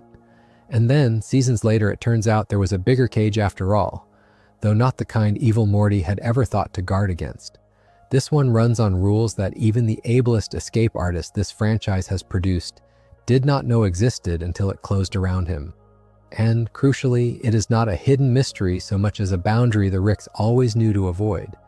That is worth taking seriously as more than just a plot mechanic for ending his current storyline, because it recontextualizes the infinite crib monologue this video spent an early chapter examining. Without walking back through the speech line by line, its whole force came from describing a rigged system and the audacity of escaping it. What Season 9 seems to suggest, at least provisionally, and this is squarely in the territory of interpretation rather than anything the writing confirms with specificity, is that the multiverse this entire story has been operating inside curve and all, sits nested within something the Ricks deliberately steer clear of, an order of authority operating outside ordinary dimensional time, so far removed from the usual frame of reference that even its most successful rebel had no way of anticipating how it would one day be used against him. There is a way to read this that makes Evil Morty's entire arc feel retroactively almost tragic, in a way this video has not yet had occasion to name directly. He spent his whole life, from the moment his own Rick told him he could just quit, working toward a single goal, escaping every structure built to keep him subordinate, and he succeeded, more completely than any other character in this franchise's history, at every level of that structure he was actually aware of. The Curve, the Citadel, the entire Rick-Morty hierarchy his own monologue described so precisely. He beat all of it, and it turns out that underneath, or above, or somehow outside all of it, there was another layer of control he had never once accounted for, because nothing in his entire life, brutal and self-taught as it was, had ever given him a reason to suspect it existed. The freest character this series has ever produced ends up captured anyway, not because he made a mistake within the system he understood, but because the system he understood was never actually the whole system to begin with. And it is only honest to admit that this reframes the swap theory itself, one more time, in a way tonight has not quite touched yet. If Evil Morty's entire life has been a series of escapes from structures that keep turning out to be smaller than the real one, a family connection to Rick C-137, if it were ever confirmed, would just be one more structure underneath the ones he already knows about, one more layer of the cage he has spent his whole existence trying to see the edges of. Under this reading, whether or not he is related to Rick by blood almost stops being the most interesting question to ask about him. The more interesting question, the one the series itself may be building toward without ever having said so directly, is how many more layers of structure this character, and by extension this entire series, actually has left to reveal, and whether escaping any one of them ever really counts as freedom, or whether it is simply proof that you had not yet found the next wall. That is not a comfortable note to end a theory video on, and this video is not going to pretend it resolves into something tidier than it actually is. Rick and Morty has spent a decade telling stories about characters who think they have found the edge of what is possible, only to discover later that the edge kept moving. Evil Morty broke the curve and found the wider multiverse. He may have just discovered that the wider multiverse has its own ceiling too, one the writers have not yet chosen to explain. Whatever this theory turns out to be worth, and this account has tried, across everything covered tonight, to be as honest as the evidence allows about exactly how much that is, the character at the center of it remains one of the more startling reminders this franchise has ever produced, that the biggest cage you can see is rarely the only one there is. There is a smaller, quieter problem worth naming before this closes, not because it changes the verdict already reached, but because it is a useful example of precisely the sort of trap this whole project has tried to avoid falling into, and it helps to show you the trap directly, rather than simply asserting that we avoided it. If you go looking for Evil Morty's home dimension, the specific number designation of the reality he actually comes from, you will find an answer fairly quickly. You will also find a second answer that does not match the first. One widely circulated wiki source gives one designation. A mobile tie-in game gives a completely different one. Neither is drawn from the main series itself, and the two sources disagree with each other outright, which is about as clear a signal as you can get that neither one should be treated as settled. This matters for reasons beyond simple trivia housekeeping. It is tempting, when building a case as detailed as the one laid out tonight, to reach for exactly this kind of specific numbered detail, because numbers feel like evidence. A precise designation sounds like the series telling you something concrete, rather than a fan community or a licensed spin-off product filling in a blank the source material deliberately left open. But a wiki entry and a mobile game are not the same tier of canon as the series itself. And when two lower-tier sources contradict each other this directly, the responsible move is not to pick whichever one supports your argument more conveniently. It is to say plainly that the show has never given this dimension a number at all, and that anyone telling you otherwise with confidence is reaching further than the material actually supports. It is worth asking why this particular gap exists in the first place, because it is not simply an oversight. Rick and Morty gives Rick C-137's home dimension its designation directly on screen, woven into the series' actual dialogue and mythology. It has never done the same for Evil Morty. That asymmetry is worth noticing on its own terms. The writers care enough about grounding their central Rick and Morty's origin in a specific, nameable place that they built an entire piece of numbered lore around it. They have never bothered to do the same for the character examined at length across these hours, which either means the series simply has not gotten around to it yet, entirely possible for a detail this granular, or means the series is, whether deliberately or not, keeping this particular character's point of origin just slightly less pinned down than everyone else's, consistent with everything already said tonight about how generically the Unmortrican flashback stages his backstory, a Rick and a Morty who could be almost any Rick and Morty rather than a specific, locatable pair the audience is meant to place on a map. None of that is more than a suggestive pattern, and a missing dimension code will not be dressed up here as proof of anything about hidden family connections. What it does prove, plainly, is a smaller point worth carrying forward past this specific theory and into how you watch every other piece of speculative content built around this series, or any series this dense with lore. Precision is not the same thing as accuracy. A theory or a wiki page or a recap video that hands you a specific number, a specific date, a specific quote, feels more trustworthy than one that hedges, simply because specificity reads as confidence. But specificity manufactured to fill a gap the source material left open on purpose is worse than an honest hedge, not better, because it trains you to mistake invented precision for verified fact, and that habit will eventually get you burned on some detail that actually mattered. The correct response to a gap like this one is not to fill it with whichever answer sounds most authoritative. It is to say the gap exists, name it clearly, and let the series fill it in on its own timeline if it ever chooses to. That, in miniature, is the entire method followed across every chapter tonight, applied here to the smallest, least consequential detail in the whole story rather than the biggest one.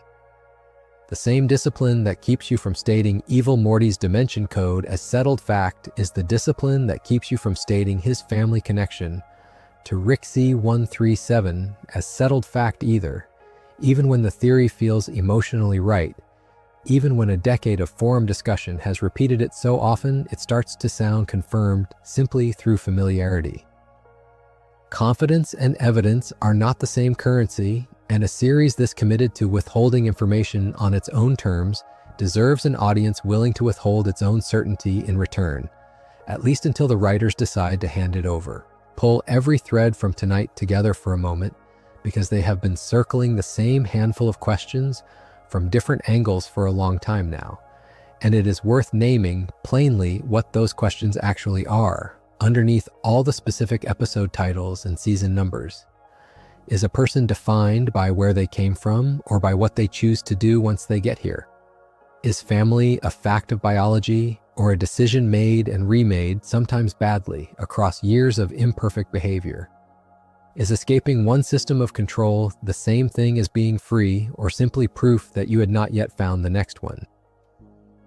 Tonight opened with a very specific, narrow claim that the eye-patched Morty who has haunted the series since its first season might be Rick's original grandson, swapped out and replaced without anyone noticing. It is closing on something a little larger, which is that Rick and Morty does not actually need that specific claim to be true in order to have already been asking every question the claim depends on, for years, through other characters, other reveals, other quiet corners of its own mythology. Here is the honest, final shape of what tonight has covered. Evil Morty's own documented origin, given directly on screen, describes a self-contained story that does not require any connection to Rick C-137's family to make sense. And that origin is the single strongest piece of evidence against the theory this title makes. At the same time, the series has already delivered a deeply destabilizing lineage twist involving its own two leads, confirming that the boy the audience has followed all along descends from Rick Prime rather than from the Rick who raised him, a real verified complication to the idea of family in this story that the swap theory was, in its own way, reaching toward all along, just aimed at the wrong specific character. Between those two facts sits an enormous amount of pattern, atmosphere, and structural echo. An alliance that plays like something more than convenience, a curve breaker and a family breaker whose stories keep intersecting. A single actor now voicing both versions of this contested identity. An eye patch that never comes off across a decade of complete reinvention. None of that pattern rises to confirmation. All of it explains why the theory refuses to die. What you are left with, if you have made it this far, is not a clean answer, and tonight was never going to be able to hand you one honestly, because the series itself has not decided to hand one over yet, and may never choose to.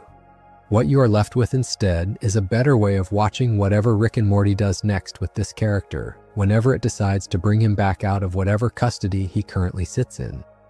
You now know what actual confirmation would look like, an earlier flashback, a direct acknowledgement, something on screen rather than something inferred. You know what the series has already told you outright and what it has only ever implied. You know the difference between a mystery the writers are deliberately preserving and a question nobody has gotten around to answering yet. And you know why that difference matters more than it might have seemed to several hours ago before any of this was laid out in front of you. Rick and Morty has always been a strange vehicle for this kind of careful, patient attention, a series that looks, from the outside, like it exists mainly to demonstrate how little anything matters, delivered at top volume, dripping with contempt for its own premise. And yet everything covered tonight argues for something closer to the opposite, a story that spends years building toward a single line of dialogue about a bombing being real rather than fabricated, a series willing to plant an entire dimension swap premise in its very first season and not cash it in for a decade.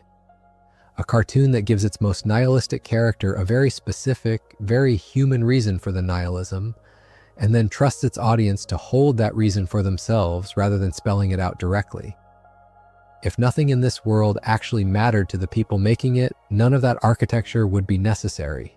You do not build mysteries this careful around a joke. It is strange when you actually sit back from all of it to think about how much serious attention a cartoon about a drunk scientist and his grandson has managed to earn from people willing to spend hours combing through brain scans, dimension codes, and decade-old flashbacks looking for the truth underneath the jokes. That was never really an accident, and it was never really about the jokes either, however good the jokes usually are. Rick and Morty earned this kind of attention the old-fashioned way by actually rewarding it. Episode after episode, season after season, letting a throwaway line about a fabricated memory sit unresolved for years before finally telling you it was true the whole time, letting an entire dimension swap origin hide in plain sight since the very first season, letting its coldest, most nihilistic character turn out to be carrying a grief specific and human enough to explain almost everything else about him.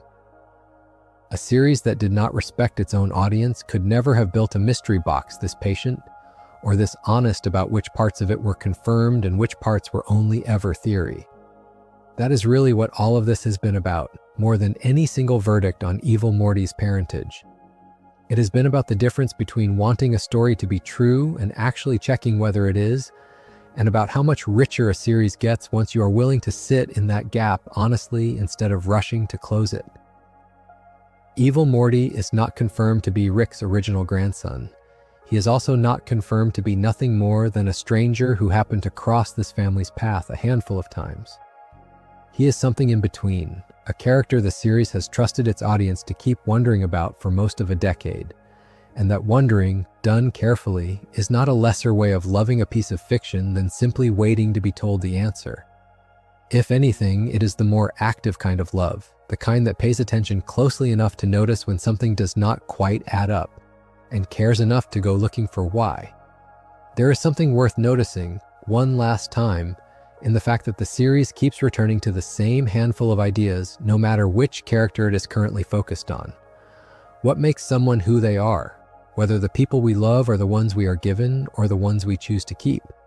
Whether breaking free of one system of control ever really means freedom or just a bigger, better hidden cage waiting further out.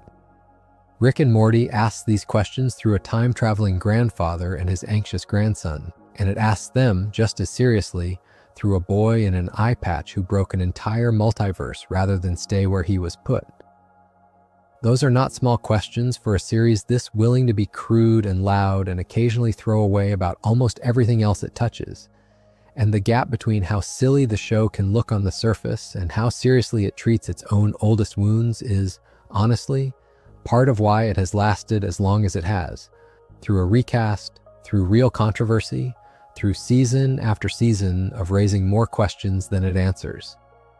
Wherever this particular story goes next, whatever the series eventually decides to do with the character sitting in that unexplained custody as of the most recent episode aired, it will probably keep doing what it has always done, taking its time, letting the audience hold an open question a little longer than feels comfortable, and trusting that the eventual answer, whenever it finally arrives, will be worth everything spent waiting for it. That has so far turned out to be a good bet. There is no particular reason to think it will stop being one now. And maybe that is the real reason a theory like this one is worth spending a few hours on, even when the honest verdict at the end of it is closer to no than yes. Not because being right about a dimension code or a bloodline matters all that much on its own, but because getting there properly means sitting through the whole shape of this story again. The bombing Rick spent years denying, the wife erased from every version of reality that has ever existed, the boy who got told he could just quit and decided to burn down a multiverse instead, the quiet, almost unremarkable fact that a different Rick simply kept showing up for a grandson who was never biologically his to keep. None of that needed a swap theory to matter. It was always going to be the real story, eye patch or no eye patch, and if tonight sent you looking at any of it a little more closely than you had before, that was worth doing regardless of which way the final verdict landed. Thank you for spending this much time with all of it tonight, whether you made it all the way through awake or drifted off somewhere back around the Citadel's second destruction, which honestly is what this channel is built for. So let the questions rest where they are for now. There is nothing left to solve tonight, nothing more to weigh or double check, and the theory will still be here, unhurried and unfinished, whenever you feel like picking it back up. Let the day you had go soft at the edges and let the room settle around you. Loosen your shoulders, let your breathing slow, and let the sound of all this fade into the quiet behind you. Close your eyes if they are not already closed, and let yourself drift the rest of the way down into sleep. If you enjoyed the video, make sure to subscribe, and I'll see you in the next one.